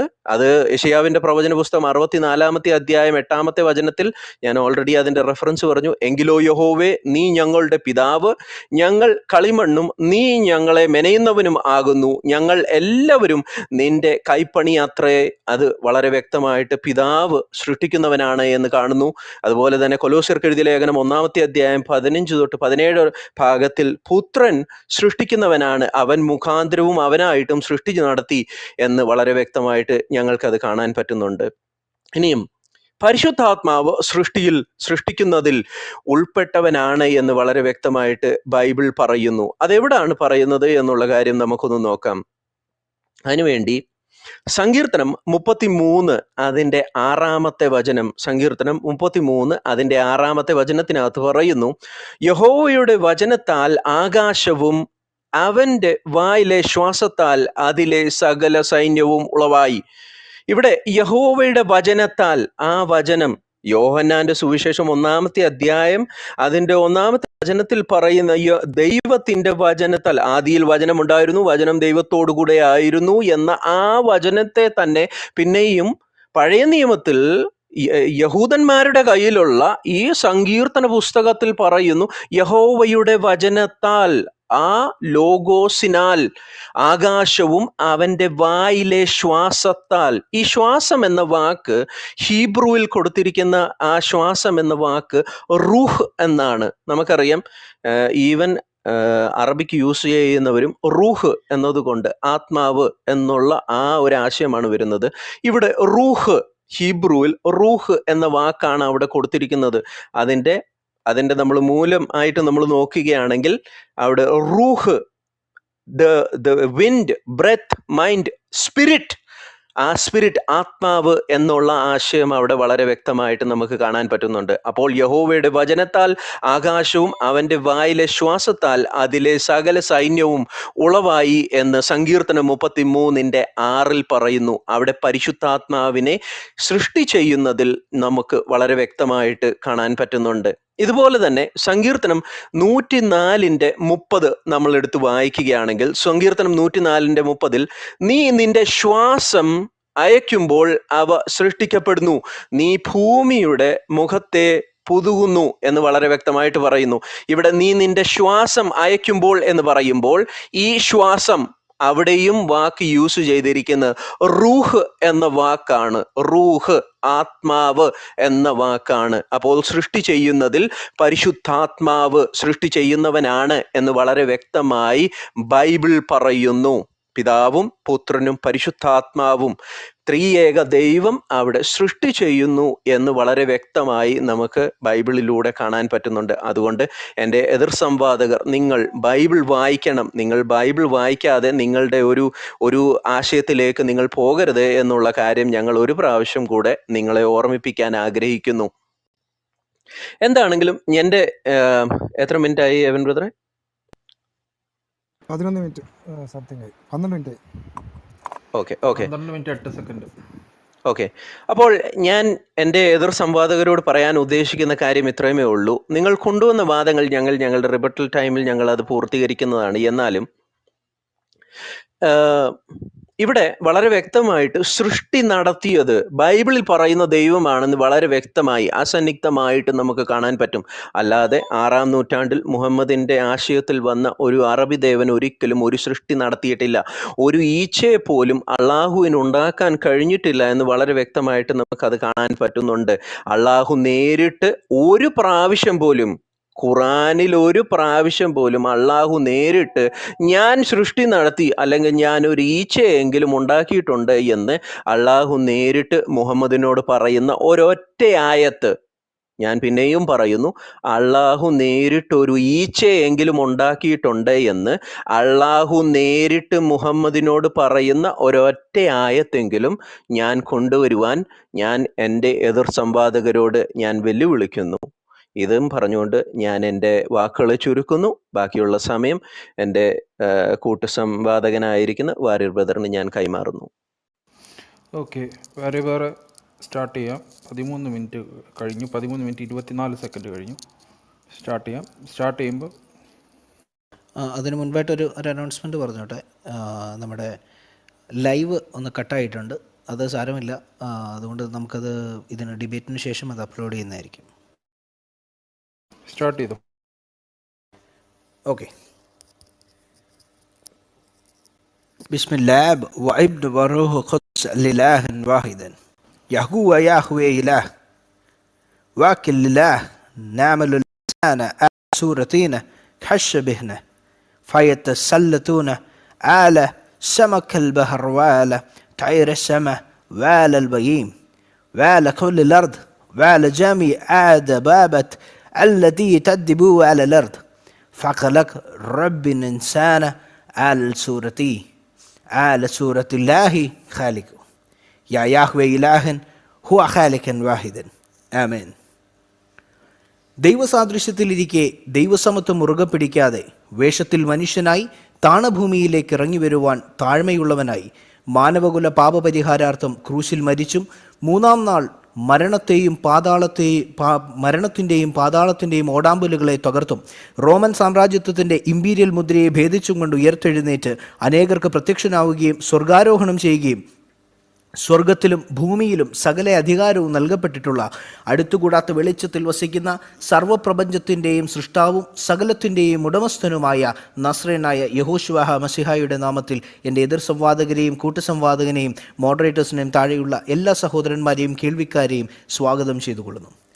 ഇവിടെ പ്രിയ നസ്രീൻ ബ്രദർ, എൻ്റെ സഹസംവാദകൻ, വളരെ വ്യക്തമായി തന്നെ വിശുദ്ധ വേദപുസ്തകമാകുന്ന ബൈബിളിൽ നിന്നും സൃഷ്ടാവായ ദൈവം ബൈബിളിലെ ദൈവമാണ് എന്ന് അസന്നിഗ്ധം തെളിയിച്ചിരിക്കുന്നു.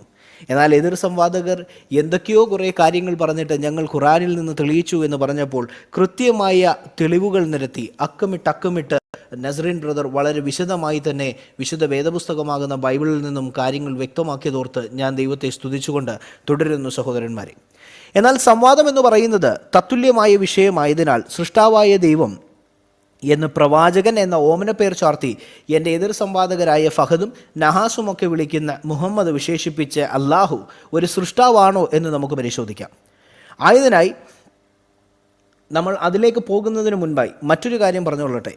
ഈ സംവാദത്തിന് മുൻപായി നടന്നതായ സംവാദ ചർച്ചയിൽ വളരെ വ്യക്തമായ നിലയിൽ എൻ്റെ എതിർ സംവാദകർ വിഷയാവതരണത്തിന് സമയം കൂടുതലാണ് എന്ന് പറഞ്ഞ് വിഷമിക്കുന്നത് നിങ്ങൾക്ക് കേൾക്കുവാനും കാണുവാനും എല്ലാം കഴിയുന്ന കാര്യമാണ്. അത്രയും മാത്രമല്ല, ഇസ്ലാമിക പക്ഷത്തു നിന്ന് എന്തെങ്കിലും കാര്യങ്ങൾ നിങ്ങൾ ചോദിക്കുകയോ അല്ലെങ്കിൽ ആ ഇസ്ലാമിക ഭാഗത്തു നിന്ന് പരാമർശിക്കുകയോ ചെയ്യുകയാണെങ്കിൽ ഖുറാനിൽ നിന്ന് മാത്രമായിരിക്കണം. അല്ലാതെ ഹദീസുകൾ, തഫ്സീറുകൾ, സീറകൾ തുടങ്ങിയ പണ്ഡിതന്മാർ അംഗീകരിച്ചിട്ടുള്ള ഇസ്ലാമിക പണ്ഡിതന്മാർ അംഗീകരിച്ചിട്ടുള്ള ഒരു ഗ്രന്ഥങ്ങളും നിങ്ങൾ എടുക്കുവാൻ ചെയ്യുവാൻ പാടുള്ളതല്ല എന്നും ഇവർ പറയുന്നത് നിങ്ങൾക്ക് കേൾക്കുവാനും കഴിയുന്നു. കാരണവും അവർ വ്യക്തമാക്കുന്നു. ഇവയിൽ നിന്ന് ചോദിച്ചാൽ ഞങ്ങൾക്ക് ആ സമയത്ത് ഉത്തരം പറയാൻ കഴിയുകയില്ല എന്ന ഭയം ഇവർ വ്യക്തമാക്കുന്നതും നിങ്ങൾക്ക് കേൾക്കുവാൻ കഴിയും.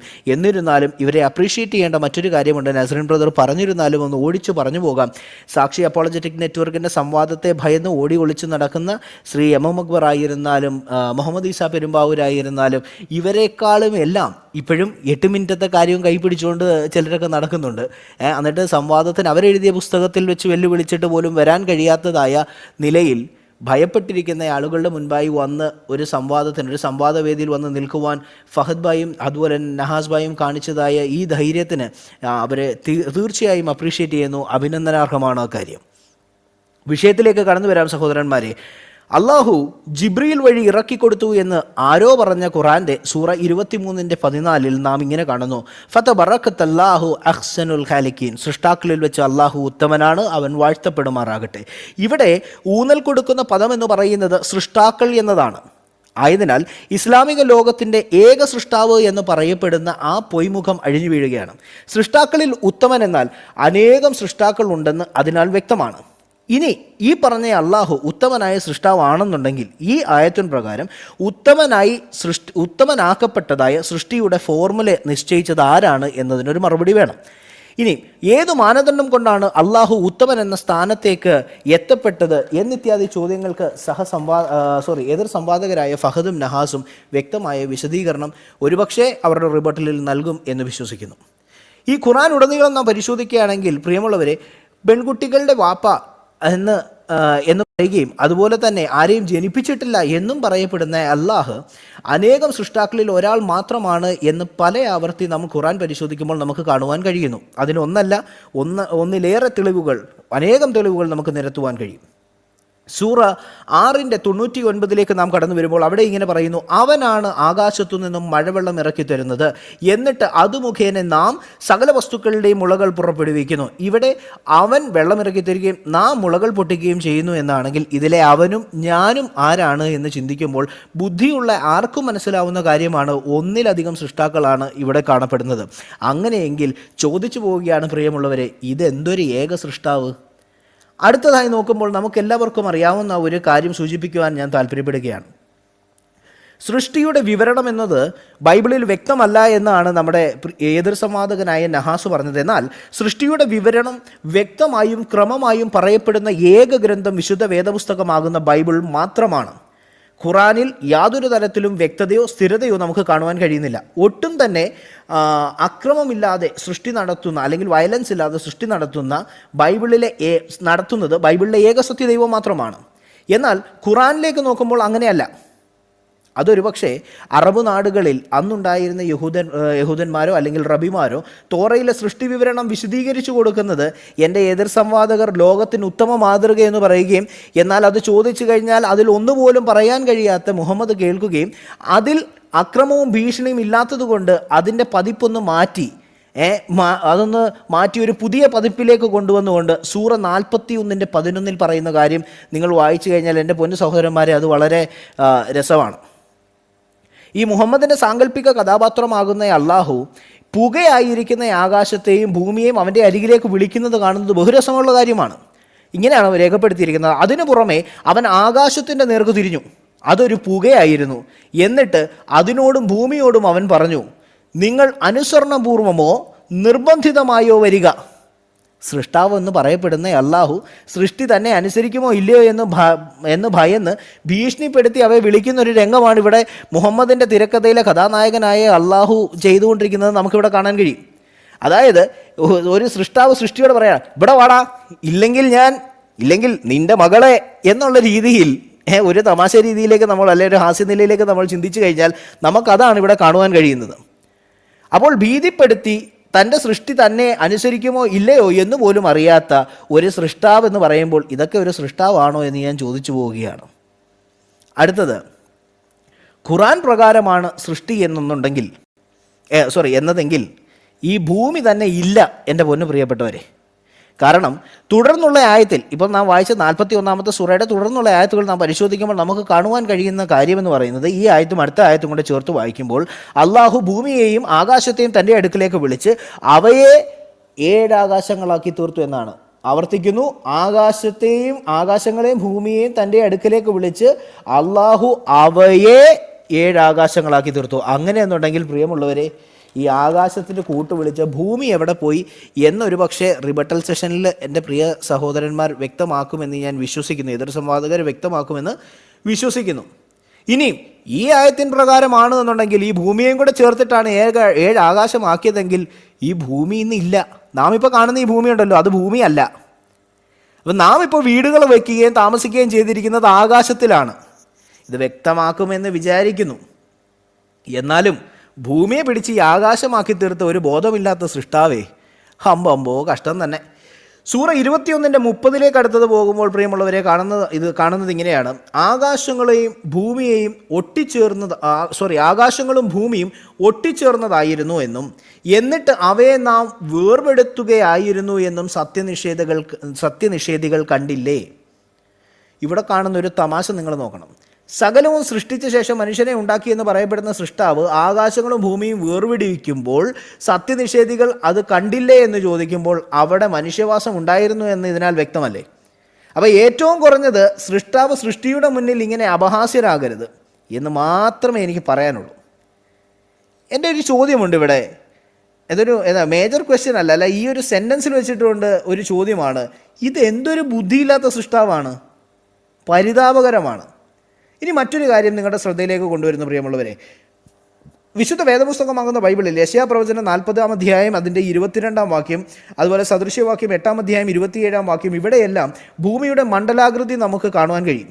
നാം എല്ലാവരും കുറഞ്ഞത് അടിസ്ഥാന വിദ്യാഭ്യാസമുള്ളവരാണല്ലോ. അപ്പം സ്കൂളിൽ സയൻസ്, EVS, ജോഗ്രഫി എന്നീ വിഷയങ്ങൾ പഠിച്ചിട്ടുള്ള കൊച്ചു കുട്ടികൾക്ക് പോലും അറിയാവുന്ന കാര്യമാണ് ഭൂമിയുടെ ആകൃതി എന്ന് പറയുന്നത്. അത് ബൈബിൾ പറയുന്നത് പോലെ തന്നെയാണ് താനും. എന്നാൽ സൃഷ്ടാവ് എന്ന ചെല്ലപ്പേരിട്ട് വിളിക്കുന്ന അനേകം സൃഷ്ടാക്കളിലെ ഒരുവനായ ഇല്ലാത്ത ഭൂമി എങ്ങനെയാണ് എന്ന് ഖുറാനിൽ പറയുന്ന ഒരു ചരിത്രമുണ്ട്. അതൊന്ന് പറഞ്ഞു തരാം. സൂറ 15:19 വായിക്കുമ്പോൾ അവിടെ കാണുന്നു, മലയാള ഭാഷയിൽ വെളുപ്പിച്ചിരിക്കുന്ന ഒരു കാര്യം നിങ്ങൾക്ക് കാണാൻ കഴിയും.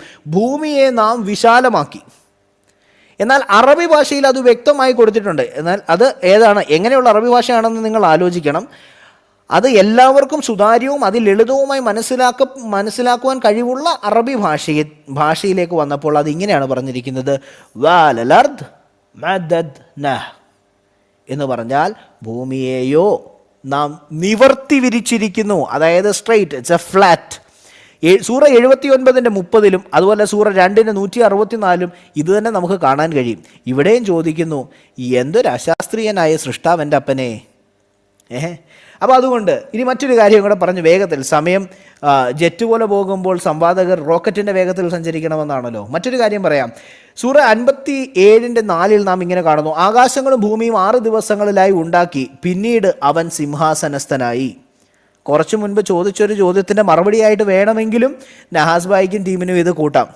ഓക്കെ, 6 ദിവസം കൊണ്ട് ഭൂമിയെയും ആകാശങ്ങളത്തെയും ഉണ്ടാക്കി, പിന്നീട് അവൻ സിംഹാസനസ്ഥനായി. 20-ാമത്തെ അധ്യായം 5-ാം വാക്യത്തിൽ പരമകാരുണികൻ സിംഹാസനസ്ഥനായിരുന്നു. 11-ാമത്തെ അധ്യായം 7-ാം വാക്യത്തിൽ അള്ളാഹുവിൻ്റെ അർശ് അഥവാ സിംഹാസനം വെള്ളത്തിന്മീതെയാകുന്നു. ഒരു കാര്യം, സൃഷ്ടിക്കും 50,000 വർഷങ്ങൾക്ക് മുൻപ് ആകാശവും ഭൂമിയും ഇല്ലാതിരുന്നപ്പോൾ, വെള്ളമില്ലാതിരുന്നപ്പോൾ, ഇത് പ്രസന്റ് ടെൻസിൽ വർത്തമാന ഭാഷാ ശൈലിയിൽ എഴുതിയിരിക്കുകയാണ്. അങ്ങനെയാണെന്നുണ്ടെങ്കിൽ ഒന്നുകിൽ ഈ എഴുതപ്പെട്ടിട്ട് 50,000 വർഷങ്ങൾക്ക് മുൻപ് എഴുതപ്പെട്ടിട്ടുള്ള ഖുർആൻ കള്ളം പറയുന്നു, അല്ല എന്നുണ്ടെങ്കിൽ ഈ വസ്തുക്കളെല്ലാം അവിടെ ഉണ്ടായിരുന്നു എന്നത് വ്യക്തമാണ്. ഇതിലേതാണെന്ന് പോലും തിരിച്ചറിയാൻ കഴിയാത്ത, ബോധമില്ലാത്തൊരു സൃഷ്ടാവിൻ്റെ വിവരമില്ലാത്ത സൃഷ്ടികളെ കാണുമ്പോൾ അത് ഒരു കോമഡി ആയിട്ടേ തോന്നുന്നുള്ളൂ പൊന്നു സഹോദരന്മാരെ. അടുത്തതായിട്ട് മനുഷ്യ സൃഷ്ടിയാണ് നമുക്ക് നോക്കാനുള്ളത്. സൂറ 96:2 നാം കാണുന്നു, ഹലക്കത്തിൽ ഇൻസാനു മിൻ അലക്, അതായത് അവനെ രക്തക്കട്ടയിൽ നിന്ന് സൃഷ്ടിച്ചു. 15-ാമത്തെ അധ്യായം 26-ാം വാക്യം നോക്കുമ്പോൾ ശബ്ദിക്കുന്ന കളിമണ്ണിൽ നിന്ന് സൃഷ്ടിച്ചു എന്ന് കാണാം. 3-ാമത്തെ അധ്യായം 59-ാമത്തെ ആയത്തിൽ കാണുന്നു, പൊടിയിൽ നിന്ന് സൃഷ്ടിച്ചു. അതേ 3-ാമത്തെ അധ്യായം 59-ാമത്തെ ആയത്തിലും അതുപോലെ 3:59 കാണുന്നൊരു കാര്യമാണ് കുൻ ഫയക്കൂൻ എന്ന് പറഞ്ഞ് ആ കൽപ്പിച്ചുണ്ടാക്കി. അതുപോലെ 19:67 52 35 കാണുന്നത് ഒന്നുമില്ലായ്മയ്ക്ക് മുൻപേ തന്നെ അവനെ സൃഷ്ടിച്ചു എന്നും ഒന്നുമില്ലായ്മയിൽ നിന്ന് സൃഷ്ടിച്ചു എന്നും കാണാം. 16:4 കാണുന്നു ബീജ കഷ്ണത്തിൽ നിന്നും അവനെ സൃഷ്ടിച്ചു. എന്തൊരു സ്ഥിരതയില്ലാത്ത സൃഷ്ടാവാണ് ഇത്. എന്നിരുന്നാലും അള്ളാഹുവിൻ്റെ ചില സൃഷ്ടികൾ നമുക്ക് പരിശോധിക്കാം. മുകളിൽ പറഞ്ഞതുകൊണ്ട് നിങ്ങൾക്ക് മനസ്സിലായി ഇതൊരു സൃഷ്ടാവാണോ ഇല്ലയോ എന്ന്. എന്നിരുന്നാലും അള്ളാഹുവിൻ്റെ ചില സൃഷ്ടികൾ വളരെ വേഗത്തിൽ എന്ന് പറയാൻ താല്പര്യപ്പെടുന്നു. സൂറ 41:119 കാണുന്നു അള്ളാഹുവിൻ്റെ വാക്കുകൾ എന്ത്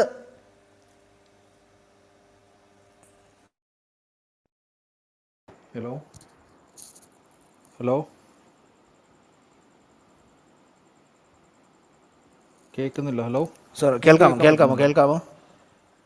സോറി, ഓക്കെ. സൂറ 41:119 ആയത്തിൽ പറയുന്ന കാര്യമാണ് ഇവിടെ ഞാൻ നിങ്ങളോട് പറയാൻ പോകുന്നത്. അള്ളാഹുവിൻ്റെ വാക്കുകളെന്ന് ആരോപിക്കപ്പെടുന്ന ഖുറാൻ്റെ ഈ ആയത്തിൽ പറയുന്നത്, ഞാൻ അവരെ വഴിപിഴപ്പിച്ച് അവരിൽ ദുർചിന്തകളെ സൃഷ്ടിക്കും. അള്ളാഹുവിൻ്റെ സൃഷ്ടിയാണ്. ഞാൻ അവരെ വഴിപിഴപ്പിച്ച് അവരിൽ ദുർചിന്തകളെ സൃഷ്ടിക്കും. 38-ാമത്തെ സൂറ 41-ാമത്തെ ആയത്തിലേക്ക് വരുമ്പോൾ കാണുന്നു എല്ലാ തിന്മയും ഇബ്ലീസിൽ നിന്നാകുന്നു. എന്നാൽ സൂറ 4:78 വരുമ്പോൾ നന്മയോ തിന്മയോ അത് ഏതാണെങ്കിലും അത് അള്ളാഹുവിൽ നിന്നാണ്. അപ്പോൾ വ്യക്തമാക്കുന്ന ഒരു കാര്യമുണ്ട് സഹോദരന്മാരെ, ഏതാണെങ്കിലും ഈ ഇബ്ലീസും അള്ളാഹുവും ഒന്നാണ് എന്ന് നമുക്ക് വ്യക്തമാണ്. അപ്പോൾ അത് യാതൊരു മാറ്റവുമില്ല. ഇവിടെ ഇത്രയും കാര്യങ്ങൾ നമ്മൾ വായിച്ചപ്പോൾ അതിൽ നിന്ന് മനസ്സിലായത് അള്ളാഹു എന്ന് പറയുന്നത് ഒരു സൃഷ്ടാവേ അല്ല. എന്നാൽ മറ്റു ചില കാര്യങ്ങളൂടെ നിങ്ങളുടെ മുന്നിൽ അതിവേഗം കാണിച്ചിട്ട് ഞാൻ നിർത്തുവാൻ ആഗ്രഹിക്കുകയാണ്. സൂറ 31:21 നാം കാണുന്നു പിശാചാണ് നരകത്തിലേക്ക് ക്ഷണിക്കുന്നത്. എന്നാൽ ഈ 28:41 കാണുന്നു ഫറവോനെയും മറ്റും നരകത്തിലേക്ക് ക്ഷണിക്കുന്ന നേതാക്കന്മാരാക്കിയത് അള്ളാഹുവാണ്. അപ്പോൾ ഇതിനാൽ വ്യക്തം അള്ളാഹുവാണ് പിശാച്. അടുത്തത് സൂറ 27:4 നാം ഇങ്ങനെ കാണുന്നു അള്ളാഹു സത്യനിഷേധികളുടെ പ്രവർത്തനം അവർക്ക് ഭംഗിയായി തോന്നിപ്പിക്കും. സൂറ 29:38 6:43 പറയുന്നു പിശാച് സത്യനിഷേധികളുടെ പ്രവർത്തനം അവർക്ക് ഭംഗിയായി തോന്നിപ്പിക്കും. പിശാച് പിന്നിലൂടെ മനുഷ്യരെ വലയം ചെയ്യുമെന്ന് സൂറ 7:17 പറയുമ്പോൾ അള്ളാഹു പിന്നിലൂടെ മനുഷ്യരെ വലയം ചെയ്യുമെന്ന് സൂറ 85:20 പറയുന്നു. പിശാച് സത്യനിഷേധികളെ വഞ്ചിക്കുമെന്ന് സൂറ 4:120 പറയുമ്പോൾ അള്ളാഹു സത്യനിഷേധികളെ വഞ്ചിക്കുമെന്ന് സൂറ 4:142 പറയുന്നു.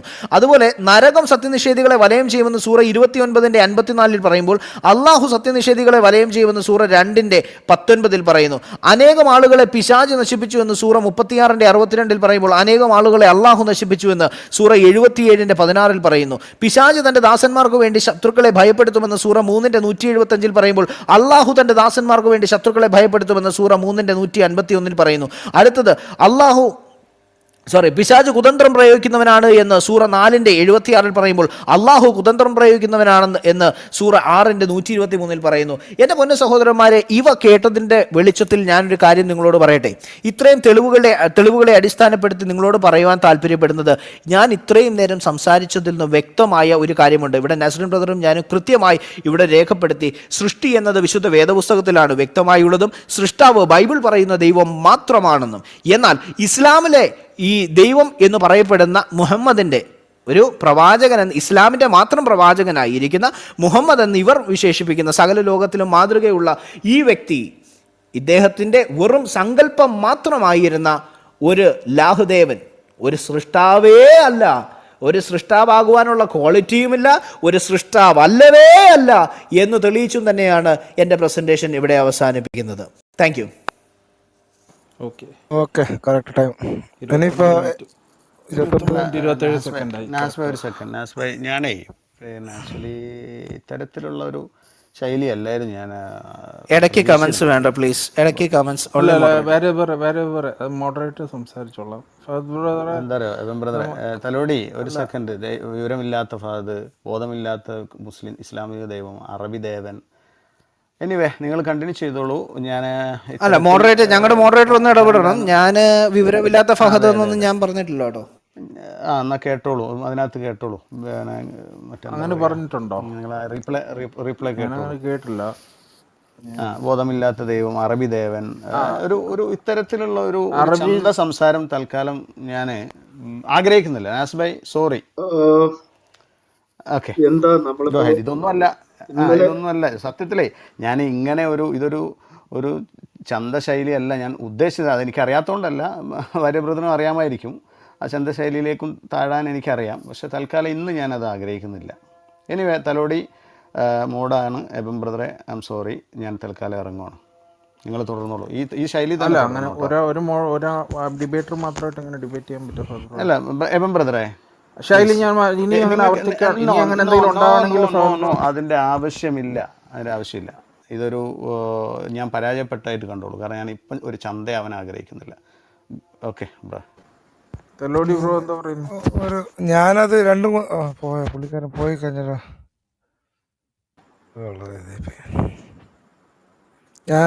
ഞാൻ പിന്നെ നമ്മൾ ഈ ഇടയിൽ ഇടപെട്ടിട്ട് അത് ഇതാക്കണ്ടെന്ന് കരുതിയൊക്കെ പറയണമെന്ന് കരുതിയതാണ്. പക്ഷെ ഇടയിൽ ഇടപെട്ടിട്ട് ആ ഫ്ലോ വരെ ഇതാക്കണ്ടെന്ന് കരുതിയതാണ്. വിളിക്കാൻ പറ്റുമോ നിങ്ങൾക്ക്? ഞാൻ വിളിച്ചു നോക്കാം. ഞാനത്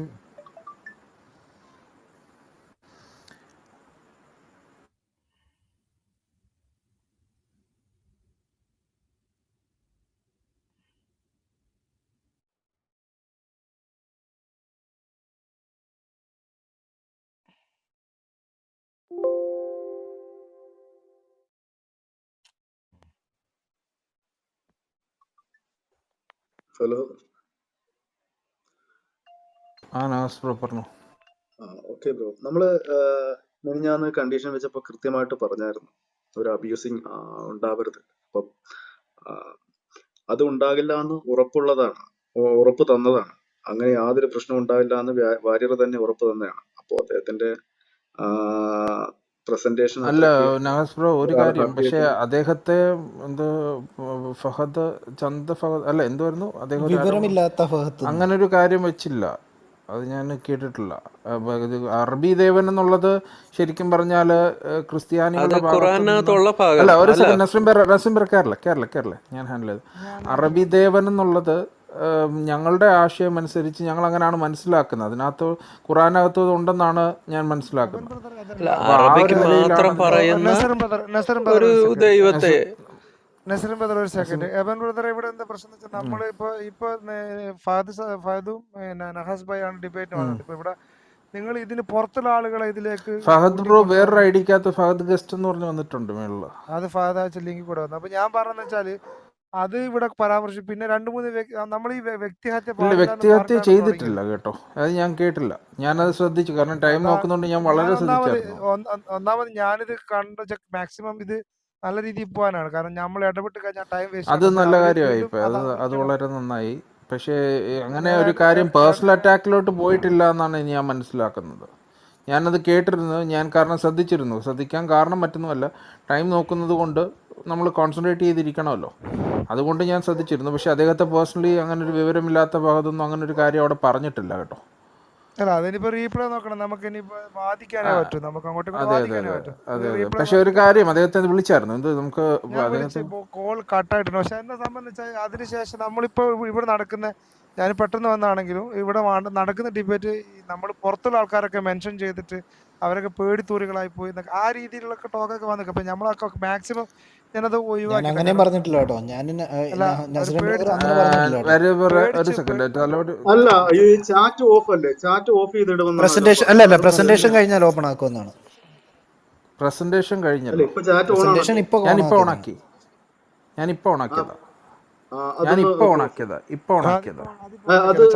നമ്മുടെ റീബട്ടലും കഴിഞ്ഞിട്ട് റിബട്ടൽ കഴിഞ്ഞിട്ടില്ല, പ്രസന്റേഷൻ കഴിഞ്ഞിട്ടാണ് ബ്രോ. ഓഡിയൻസിന് പ്രസന്റേഷൻ കഴിഞ്ഞിട്ടെന്നാ ഞാൻ അതിനകത്ത് കേട്ടത്. അതുകൊണ്ട് ഞാൻ പറഞ്ഞത്, ഞാൻ അതുകൊണ്ടാണ് ഓണാക്കിയത്. പ്രസന്റേഷൻ കഴിഞ്ഞപ്പോൾ ഓണാക്കിയതാണ്.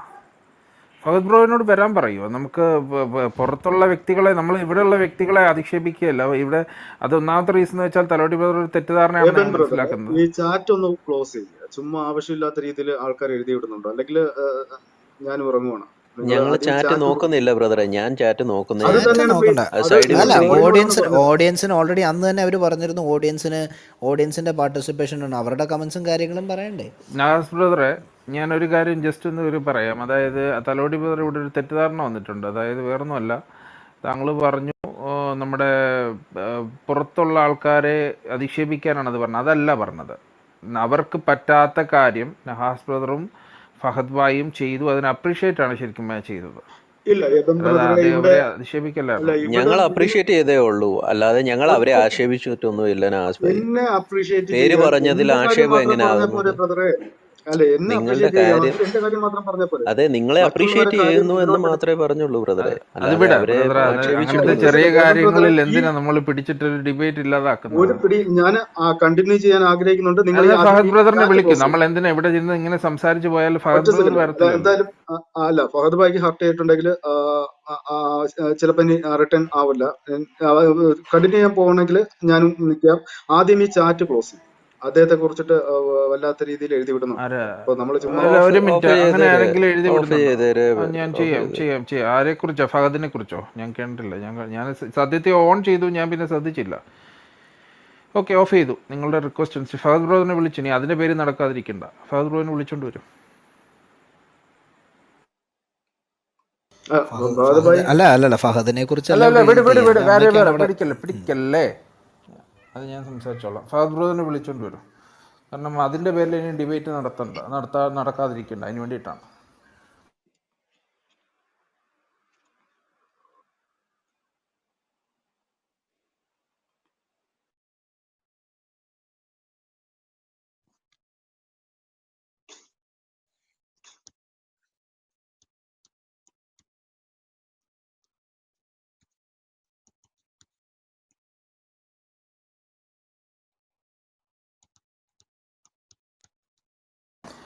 നവാസ് ബ്രോയോ, തലോടി ബ്രോ വിളിച്ചോ? ഹലോ, എനിക്ക് കേൾക്കുന്നില്ല നിങ്ങൾ പറയുന്നത്. നവാസ് ഭായ്, തലോടി ബ്രോ. ഇല്ല, അദ്ദേഹത്തെ കോണ്ടാക്ട് ചെയ്യാൻ എനിക്ക് കഴിയുന്നില്ല. തലോടിക്ക് കഴിയുന്നുണ്ടോ? തലോടി പോയി. ഞാൻ വിളിച്ചിട്ട് ഫോൺ എടുക്കുന്നില്ല. എന്ത് പറഞ്ഞു? അല്ല, കിട്ടുന്നില്ല. ഫോൺ അല്ല, നമ്മള് ഓരോ വാക്കും സൂക്ഷിച്ച് ഇടർച്ച വന്നിട്ടും അത് എന്താണ് ബ്രോ, അങ്ങനെ നവാസ് ആർക്കും ഒരു ബ്രദറെ, ഹർട്ട് ചെയ്യുന്ന രീതിയിൽ വരാൻ പാടില്ല എന്നുള്ളൊരു ചിന്തയിലാണ് ഇപ്പോൾ ഒരു സംസാരിച്ചത്. മിനിറ്റ്, ഞാൻ വാരിയർ ഇപ്പോൾ സ്റ്റോപ്പ് ചെയ്ത് എന്തിനാണെന്നറിയാമോ? നമ്മൾ ആ കാര്യത്തെ പറ്റിയിട്ട് വീണ്ടും വീണ്ടും പറഞ്ഞ് മുറിവുകൾ ഉണ്ടാക്കണ്ടെന്ന് വിചാരിച്ചിട്ടാണ്. അപ്പോൾ നിങ്ങളും അതേ കാര്യം മാന്യത പുലർത്തിയാൽ നമുക്ക് ഡിബേറ്റ് നല്ല രീതിയിൽ കൊണ്ടുപോകാം. അതിന് വേണ്ടിയിട്ടാണ് ഞാൻ അദ്ദേഹത്തെ, നസ്രീം ബ്രദറിനെ രണ്ടുപേരെ ഞാൻ ഇവിടെ നിന്ന് സ്റ്റോപ്പ് ചെയ്തുകൊണ്ടിരിക്കുന്നത്. മനസ്സിലായോ? അപ്പോൾ നിങ്ങളും ആ രീതിയിലേക്ക് തലോടി ബ്രോ ഒന്നെങ്കിൽ നവാസ് ബ്രദറിനോട് പറയുന്നത് നന്നായിരിക്കും. നമുക്കൊരു ഡിബേറ്റ് നടത്താനല്ലേ നല്ലത്. അത് നടക്കുന്നതാണ് എൻ്റെ അഭിപ്രായത്തിൽ നല്ലത്. അതിന് വേണ്ടിയിട്ടാണ് ഞാൻ അവരെ സ്റ്റോപ്പ് ചെയ്തുകൊണ്ടിരിക്കുന്നത്. ഇനിയും ഫഹദ് ബ്രദറിനെ കൊണ്ടുവരാനുള്ള വഴി നോക്കൂ. അല്ല, ഫഹദ് ഭായിയോട് ഞാനാണ് പറഞ്ഞത് അങ്ങനെ ഒരു ഹർട്ട് ചെയ്യുന്ന വർത്താനോ, അല്ലെങ്കിൽ അത് മാത്രമല്ല, പുള്ളിക്കാരനെ ഇവിടെ കൊണ്ടുവന്നിട്ട് ഈ റൂമിലല്ല, മെനിഞ്ഞാന്നത്തെ ഡിസ്കഷനിൽ കൊണ്ടുവന്നിട്ട് ഞാനത് ഉറപ്പും കൂടെ നവാസ് ബ്രോ, കൊടുത്തായിരുന്നു. ഒരു കാര്യം ചെയ്യാവോ? ഇതിന് അദ്ദേഹത്തെ ഞാനും വാര്യറും വിളിക്കാവുന്നു. ഇല്ല, വിളിക്കുന്നതിന് നിങ്ങൾക്ക് മുമ്പായിട്ട് ഒരു കോണ്ടാക്ട് കാര്യം ചെയ്യാൻ കൂടെ എനിക്ക് ചെയ്യൂ. പറ്റുന്നില്ല, ഏതൊക്കെ കഴിയുന്നില്ല. വാക്കുകളാണ് ഉച്ചരിക്കാൻ പാടില്ലാത്തതെന്ന് പറയാമെങ്കിൽ നമ്മൾ അതുകൂടെ ഒഴിവാക്കായിരുന്നു. അത് നമുക്ക് കോമൺ സെൻസ് അല്ലേ ഏബൻ ബ്രദറെ, ബ്രോ, അതിന് അതല്ല, പ്രത്യേകിച്ച് പറയണം. എങ്ങനത്തെ വാക്കുകളാണ് നിങ്ങൾ പറയൂ. ഞാൻ കോമൺ സെൻസ് അല്ല, മറ്റു നിങ്ങൾക്ക് എന്ത് വ്യക്തിഹത്യ, താല്പര്യം? ഇപ്പൊ വ്യക്തിഹത്യ അക്ബർ സാഹിബിനെ ചെയ്ത് ഇതിനോട്ട് ഞാൻ അല്ല, തീർച്ചയായിട്ടും വ്യക്തിഹത്യക്ക് ഞാൻ ഇടപെട്ടിരിക്കും. പക്ഷേ വ്യക്തിഹത്യ ചെയ്ത് ഞാൻ കേട്ടില്ല. ഞാൻ മിസ്സായതായിരിക്കാം. പക്ഷേ എൻ്റെ അറിവിൽ വ്യക്തിഹത്യ ചെയ്തിട്ടില്ല.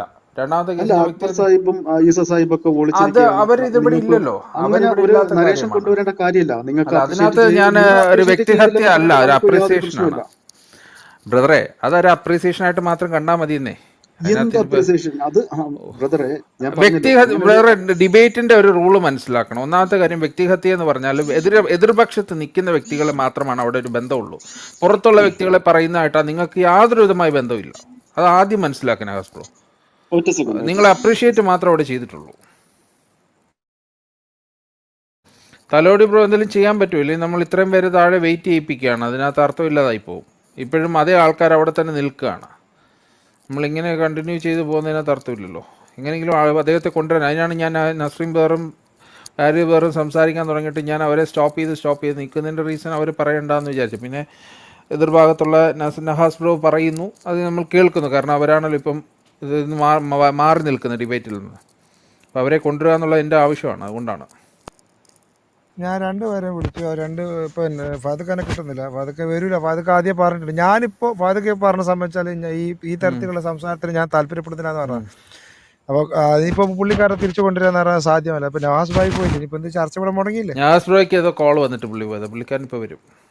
പുള്ളിക്കാരൻ വേണം വരും. പക്ഷേ പുള്ളിയെ ഒറ്റയ്ക്ക് വെച്ചൊരു ഡിബേറ്റ് നടക്കാൻ പറ്റത്തില്ലല്ലോ. ഇല്ല, അത് നടക്കത്തില്ല. അത് മോശമല്ലേ? ഓക്കെ, എനിവേ, ഇപ്പം നമുക്ക് എന്താ ചെയ്യാൻ പറ്റുക? കാരണം നല്ലൊരു ഡിബേറ്റ് വിഷയത്തിൽ നല്ല രീതിയിൽ അവതരിപ്പിച്ചു. പക്ഷേ അത് ഇപ്പം ട്രിബറ്റ് ചെയ്യാൻ ഫാദർ ബ്രദർ ഇല്ലാതായിപ്പോയി. നമുക്കിപ്പോൾ എന്താ ചെയ്യാൻ പറ്റുക? അല്ലെങ്കിൽ പിന്നെ വൺ സൈഡായിട്ട് ഇപ്പോൾ ആൾക്കാരെല്ലാം ഇവർ പറഞ്ഞ കാര്യങ്ങൾ, കാരണം ഇവർ ഒത്തിരി എന്താ പറയുക, ഖുറാനിൽ നിന്നൊക്കെ ഒത്തിരി ആയത്തുകൾ ഒത്തിരി ഇത് ഉദ്ധരിച്ചായിരുന്നു. അപ്പോൾ അതിനെല്ലാം ഇനി എയറിൽ നിൽക്കുകയാണ്. അതെല്ലാം ചോദ്യങ്ങളായിട്ട് ആൾക്കാരുടെ മനസ്സിൽ കിടക്കുകയാണ്. അതെല്ലാം ഇനി ഉത്തരം പറയേണ്ട ഒരു അവസ്ഥയിലേക്ക് വരുന്നുണ്ട്. കാരണം അവരാണ് ആദ്യം അവതരിപ്പിച്ചത്. അതിനൂടെ ഒരു ഉത്തരം നസ്രീം ബ്രദറൊക്കെ പറഞ്ഞാണ് നിങ്ങളുടെ ഖുറാനിലേക്കുള്ള ചോദ്യത്തിലേക്ക് പോയേക്കുന്നത്. ഖുറാനിലെ ചോദ്യങ്ങൾ ഏറി കിടക്കണം. അതിനൊരു ഉത്തരം കൊടുത്തില്ലെങ്കിൽ മോശമാണ്. അല്ല, അത് വേറെ വിഷയം. അത് ഡിബേറ്റേഴ്സ് തീരുമാനിക്കട്ടെ. എനിക്കൊന്നും ചെയ്യാൻ പറ്റില്ല. കാരണം ഞാനെന്ന് വെച്ചാൽ മോഡായ സ്ഥിതിക്ക് എൻ്റെ ഭാഗത്ത് ഞാൻ ഇത് കഴിഞ്ഞിട്ട് ഉള്ള കാര്യം, അതായത് നമ്മളിപ്പോൾ ഈ ക്ലബ് ഹൗസിന് പുറത്തുള്ള ആളുകളെ കാര്യം ഞാൻ പറയാൻ തീരുമാനിച്ചാണ്. അത് മറ്റുള്ള വിഷയമൊക്കെ ഖുറാനിക്ക് വിമർശനമൊക്കെ ഓക്കെ, അത് നമുക്ക് മറുപടി പറയുന്ന കേസല്ല, അത് പ്രശ്നമല്ല, അതല്ല വിഷയം. നഹാസ് ബ്രോ വന്നിട്ടുണ്ട്. നഹാസ് ബ്രോ എന്തായി? ഒറ്റക്ക് നടക്കാൻ പറ്റില്ല നാസ്ക, നിങ്ങൾ ഒറ്റക്ക് ഇത് നടക്കൂലോ. തലോടി അത് തന്നെയാണ് ഞാനും പറയുന്നത്. എന്തായാലും ഫഹദ് ബ്രോയെ വിളിച്ചായിരുന്നോ? ഒറ്റ സെക്കൻഡ് നിങ്ങള് നമുക്ക് കണ്ടിന്യൂ ചെയ്ത് പോവാം. അടുത്ത ആഴ്ച നിങ്ങൾക്ക്, അല്ലെങ്കിൽ ഇത് നിങ്ങൾക്ക് ബോധ്യം വന്നോ? അത് നിങ്ങൾ ചെയ്ത തെറ്റ് വീണ്ടും ന്യായീകരിച്ചുകൊണ്ടിരിക്കുകയാണ്. അപ്പോ പുറത്ത് ഒരു പുറത്തുള്ള വ്യക്തികളല്ല. ഒന്നാമത്തെ റീസൺ മനസ്സിലാക്കണം, ഇത് നഹാസ് ബ്രദറിന്റെ വിഷയമാണ്. രണ്ടാമത്തെ റീസൺ, ഒരു ഡിബേറ്റിൽ പുറത്തുള്ള ആളുടെ കാര്യം പറയുന്നത് ഒരു ഡിബേറ്റ് നിബന്ധനകൾക്കകത്തും പ്രശ്നമുള്ള കാര്യമല്ല. നിങ്ങളൊന്നാമത് സംസാരിച്ചിട്ടില്ല, അത് നിങ്ങൾ ആദ്യം മനസ്സിലാക്കുക. രണ്ടാമത്തെ കേസ്, വ്യക്തി അധിക്ഷേപം എന്ന് പറഞ്ഞാൽ എതിർ സംവാദകനെ വ്യക്തിപരമായി അധിക്ഷേപിക്കുമ്പോഴാണ് വ്യക്തി അധിക്ഷേപമായി മാറുന്നത്. ഇവിടെ അങ്ങനെ ഒരു സംഭവം നടന്നിട്ടില്ല.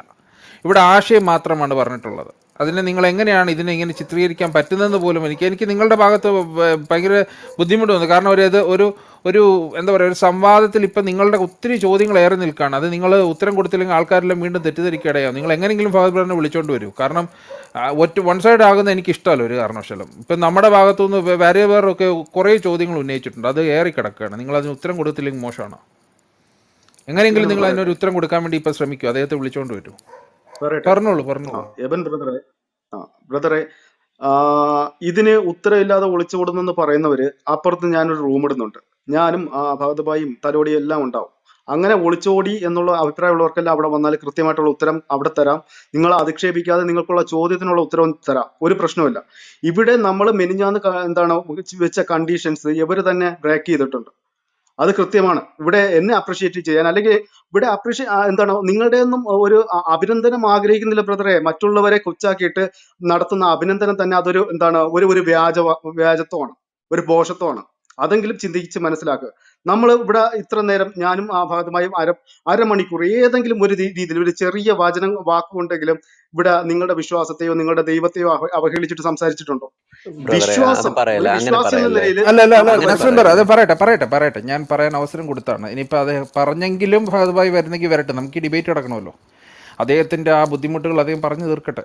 അതിന് അവസരം ഞാൻ കൊടുത്തേക്കണം. അത് പറഞ്ഞെങ്കിലും ഫഹദ് ഭായി വരുന്നെങ്കിൽ വരട്ടെ. അതിന് വേണ്ടിയിട്ടാണ് ഞാൻ നഹാസ് ബ്രദറിന് അവസരം കൊടുത്തേക്കുന്നത്. നഹാസ് ബ്രദർ എന്നാലെങ്കിലും കൊണ്ടുവരണം കേട്ടോ. ഇത്രയും ഞാൻ പറയാൻ അവസരം തന്നിട്ട് ഞാൻ നസ്രീം ബ്രദറിനെ ഞാൻ വാതുറക്കം ഇതുവരെ സമ്മതിച്ചിട്ടില്ല. ഞാൻ ഉറപ്പ് തരുന്നില്ല ബ്രദറെ. അത് അദ്ദേഹത്തിന് ഇഷ്ടമാണ്.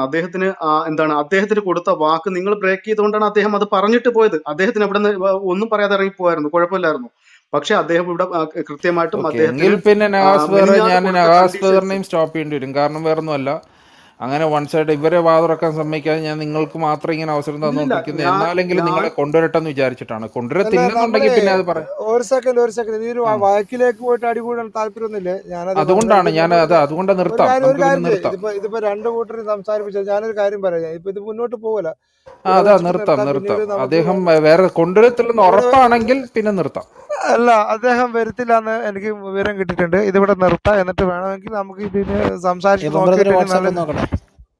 നല്ല രീതിയിൽ നോക്കിയിട്ട് വേണമെങ്കിൽ മാറ്റം. ഇപ്പൊ ഞാനിപ്പോ ഒരു കാര്യം പറയട്ടെ. നിങ്ങൾ എത്രയോ കാര്യങ്ങൾ നിങ്ങളിവിടെ ബൈബിളിലെ കാര്യങ്ങൾ അപമാനിക്കുന്ന രീതിയിൽ പറഞ്ഞു. ഞങ്ങളുടെ ആശയത്തിന് വിരുദ്ധമായി പറയുന്നതെല്ലാം ഞങ്ങളെ സംബന്ധിച്ച് അപമാനിക്കുകയാണ്. ബൈബിൾ ദൈവം അള്ളാഹു എന്നൊക്കെ പറഞ്ഞ് ഞങ്ങളെ വളരെ മോശമായിട്ടാണ് അപമാനിച്ചത്. ആ അപമാനങ്ങളെല്ലാം ഞങ്ങൾ കേട്ട് സഹിച്ചു. ബ്രദറെ, അത് ഞങ്ങളെ സംബന്ധിച്ച് അള്ളാഹു ബൈബിൾ ദൈവം എന്ന് പറയുന്ന എന്തൊരു അപമാനമാണെന്നറിയാവോ? നിങ്ങൾ മനസ്സിൽ പോലും ചിന്തിക്കാൻ പറ്റാത്ത രീതിയിലുള്ള അപമാനമാണ് അത് ഞങ്ങളെ സംബന്ധിച്ച്. ഞാൻ പറഞ്ഞത് അറബിക് അത്രയും വലിയൊരു അപമാനം ഞങ്ങൾ സഹിച്ച് കേട്ട് ഞങ്ങൾ മിണ്ടാതെ ഡിബേറ്റ് നടക്കട്ടെ എന്ന് വിചാരിച്ചിരിക്കുമ്പോൾ നിങ്ങൾ അത് പിന്നെ ചെറിയ യാഥാർത്ഥ്യമാണ് ഇവനെ. ഞാൻ അത് ഇല്ലാത്തതൊന്നും അപ്പൊ ഇത് പറഞ്ഞിട്ടില്ല. യാഥാർത്ഥ്യമാണ്. നിങ്ങൾക്ക് ഞങ്ങളെ അറബിക് സംബന്ധിച്ച് പരിശോധിക്കാം. അള്ളാഹു എന്ന് പറയുന്ന ഗോത്രദൈവമാണെന്ന് ഞങ്ങളെ ആയിക്കോട്ടെ, സംബന്ധിച്ച് പക്ഷെ അല്ല ഞാൻ അല്ല പറഞ്ഞത് ഇനി യാഥാർത്ഥ്യമാണ്. അറബ് ക്രിസ്ത്യാനികൾ അല്ലെങ്കിൽ അറബിക് ട്രാൻസ്ലേഷൻ ബ്രദറെ, അത് ആയിട്ടുള്ള ബൈബിളുണ്ട്. ട്രാൻസ്ലേഷൻ അല്ല, അള്ളാഹു അതിന് ആണ് നിങ്ങളാണ് ബൈബിൾ ദൈവം എന്ന് വിശദീകരിക്കേണ്ടത്. പറയുന്നത് ഞാൻ തെറ്റാണ്. ഇല്ലാത്തതൊന്നും പറഞ്ഞിട്ടില്ല. ഒരു ഞാൻ ഇല്ലാത്തതൊന്നും പറഞ്ഞിട്ടില്ല. അല്ല അത് ഒരു വ്യക്തമായിട്ടുള്ള സെക്കൻഡ് നമ്മൾ ആ രീതിയിൽ നീ പോയിട്ട് അപ്പൊ നമുക്ക് കാര്യമില്ല. നിർത്താം ഇവിടുത്തെ അടിപൊളി നിർത്താം പിരിയാനാണോ നിർത്താം ഉദ്ദേശം? നിർത്താം. ഇവിടെ വൈൻഡപ്പ് ചെയ്യാം. എന്തായാലും ചർച്ച നടന്നില്ല, ഇവിടെ സ്റ്റോപ്പ് ചെയ്ത്. ഒരു രക്ഷയില്ലേ അദ്ദേഹത്തെ കൊണ്ടുവരാനായിട്ട്. അല്ല അത് ഇനി അല്ല ഒരു രക്ഷയില്ല അദ്ദേഹം കാരണം അദ്ദേഹം ഞാൻ മനസ്സിലാക്കി വളരെ മാന്യമായിട്ട് നിങ്ങൾക്ക് അറിയാം. ചോദ്യങ്ങളേറെ നിൽക്കുകയാണ്. എനിവേ ആയിക്കോട്ടെ, കുഴപ്പമില്ല. ഇപ്പൊ നമുക്ക് എന്താ ഓക്കെ അല്ലേ, ഫഹദിനെ ഇവിടെ എല്ലാവർക്കും അറിയുന്നതാണ്. ഫഹദ് വളരെ മോശമായിട്ട് അതെ, സംസാരിക്കാത്ത ഫഹദ് അല്ല വിഷയം. ഈ ക്രിസ്ത്യൻ സംവാദകർ ചോദിച്ച ചോദ്യം ഏറില്ലെന്ന് ബ്രോ, അതാണ് പ്രശ്നം. അത് വൺ സൈഡ് ആയി പോകുന്നത്. അത് ഞങ്ങൾ എന്നെ സംബന്ധിച്ച് വൺ സൈഡ് ആവുന്ന ഒട്ടും ഇഷ്ടമില്ലാത്തതാണ് ബ്രോ. അതുകൊണ്ടാണ് ഞാൻ ഈ പറയുന്നത്. അതൊരു വിഷയമൊക്കെ അതൊരില്ല. ഞാനതൊക്കെ വാര്യർ പറഞ്ഞൊക്കെ ഞാൻ നോട്ട് ചെയ്തിട്ടുണ്ട്, ഞാൻ എടുത്തു വെക്കുകയും ചെയ്തിട്ടുണ്ട്. പക്ഷെ അത് ഞാനതൊന്നും എടുത്തു വെച്ചെന്ന് വെച്ചാൽ, ഒന്നാമത് എടുത്തു വെക്കുന്ന വെച്ചാൽ ഇതിലെന്തെങ്കിലും അപാകതകളുണ്ടോ, അദ്ദേഹം റെഫറൻസിന് പുറത്ത് പറഞ്ഞിട്ടുണ്ടെങ്കിൽ അത് അഡ്രസ് ചെയ്യാത്ത കാര്യത്തിൽ ഞാനും എടുത്തു വെച്ചിട്ടുണ്ട്. എന്തായാലും ഇനിയിപ്പോൾ ഇത് മുന്നോട്ട് പോകില്ല. കാരണം പുള്ളിക്കാരൻ വളരെ സ്പീഡിലാണ് ഈ റെഫറൻസ് ഒക്കെ പറയുക. അപ്പോൾ ഏകദേശമൊക്കെ ഞാൻ എടുത്തു വെച്ചിട്ടുണ്ട്. അപ്പോൾ അതിൻ്റെ ഇടയിൽ കുറച്ച് പരാമർശങ്ങൾ പറഞ്ഞപ്പോൾ പിന്നെ നമുക്ക് ക്ലോസ് ചെയ്യാം ബ്രദറെ. ഓക്കെ, ക്ലോസ് എല്ലാവരെയും താഴെ ഇരിക്കുന്ന ഓഡിയൻസിന് ഞാൻ ക്ഷമ ചോദിക്കുന്നു. ചില കാര്യങ്ങളിലുള്ള തെറ്റിദ്ധാരണകളാണ് ഇങ്ങനെ ഒരു സംഭവത്തിലേക്ക് വന്നത്. ഇപ്പം ബ്രദറെ ഒരു ഇൻ്റർഫിയറൻസ് കൂടെ. അതായത് ഇപ്പം നഹാസ് പറഞ്ഞു, നഹാസും ഫഹദും അപ്പുറത്ത് റൂം ഇട്ടിട്ട് അവരതിന് മറുപടി അവിടെ പറഞ്ഞോളാം എന്ന് പറഞ്ഞു. അങ്ങനെയാണെങ്കിൽ TF-ൽ ഞങ്ങൾ റൂം ഇട്ടിട്ട് ഞങ്ങളുടെ ബാക്കി കാര്യങ്ങൾ ഞങ്ങൾ അവിടെ പറഞ്ഞോളാം. ശരി, അപ്പം പിന്നെ അങ്ങനെ ചെയ്യാം. ഇപ്പം നമുക്ക് എന്താ ചെയ്യാൻ പറ്റും? വഴിയില്ല. അല്ല, യബൻ പറഞ്ഞതാണ്, നിങ്ങൾക്ക് ഇതിന് ഉത്തരം പറയാതെ പോയാൽ അത് അല്ല, ഉത്തരം പറയാതെ കറക്റ്റ് ആയിട്ടുള്ള കാര്യമല്ലേ? അത് കറക്റ്റ് എന്ത് കറക്റ്റ് ആയിട്ട് എയറിൽ കിടക്കാണ്. അതിന് മറുപടി ഇല്ലാത്തത് കൊണ്ടാണ് ഫഹദ് പോയത്. നഹാസ് ഇവിടെ അങ്ങനെ സംസാരിച്ച് പോകണ്ട. നമുക്ക് നിങ്ങൾ റൂം ഇട്ടോളൂ, ഞങ്ങൾ ഇവിടെയും റൂം ഇട്ടോളാം. നമുക്കിപ്പോൾ അങ്ങനെ സംസാരിക്കാൻ വഴിയുള്ളൂ, വേറെ നിർവാഹമില്ല. അദ്ദേഹം വരാത്തടത്തോളം കാലം അങ്ങനെ നടക്കത്തുള്ളൂ. നമ്മൾ രണ്ടുപേരും ഇനിയും എന്തൊക്കെ പറഞ്ഞിട്ട് കാര്യമില്ല. വെറുതെ ഇവിടെ നമ്മുടെ നല്ല അന്തരീക്ഷം വേണ്ട, കൈ കൊടുത്ത് പിരിയാം. ഓക്കെ, വന്നതിന് നന്ദി. തലോടി ബ്രോ വന്നതിന് നന്ദി. കേട്ടവർക്ക് എല്ലാവർക്കും നന്ദി. വാര്യബറിന് നന്ദി. നസ്രീം ബറിന് നന്ദി. ഫഹദ് ബ്രോയ്ക്കും നന്ദി. എല്ലാവർക്കും നന്ദി. Okay, thank you. ദൈവം അനുഗ്രഹിക്കട്ടെ. ക്ലോസ് ചെയ്യട്ടെ തലോടി ബ്രോ? ക്ലോസ് ചെയ്തോ. Okay, thank you.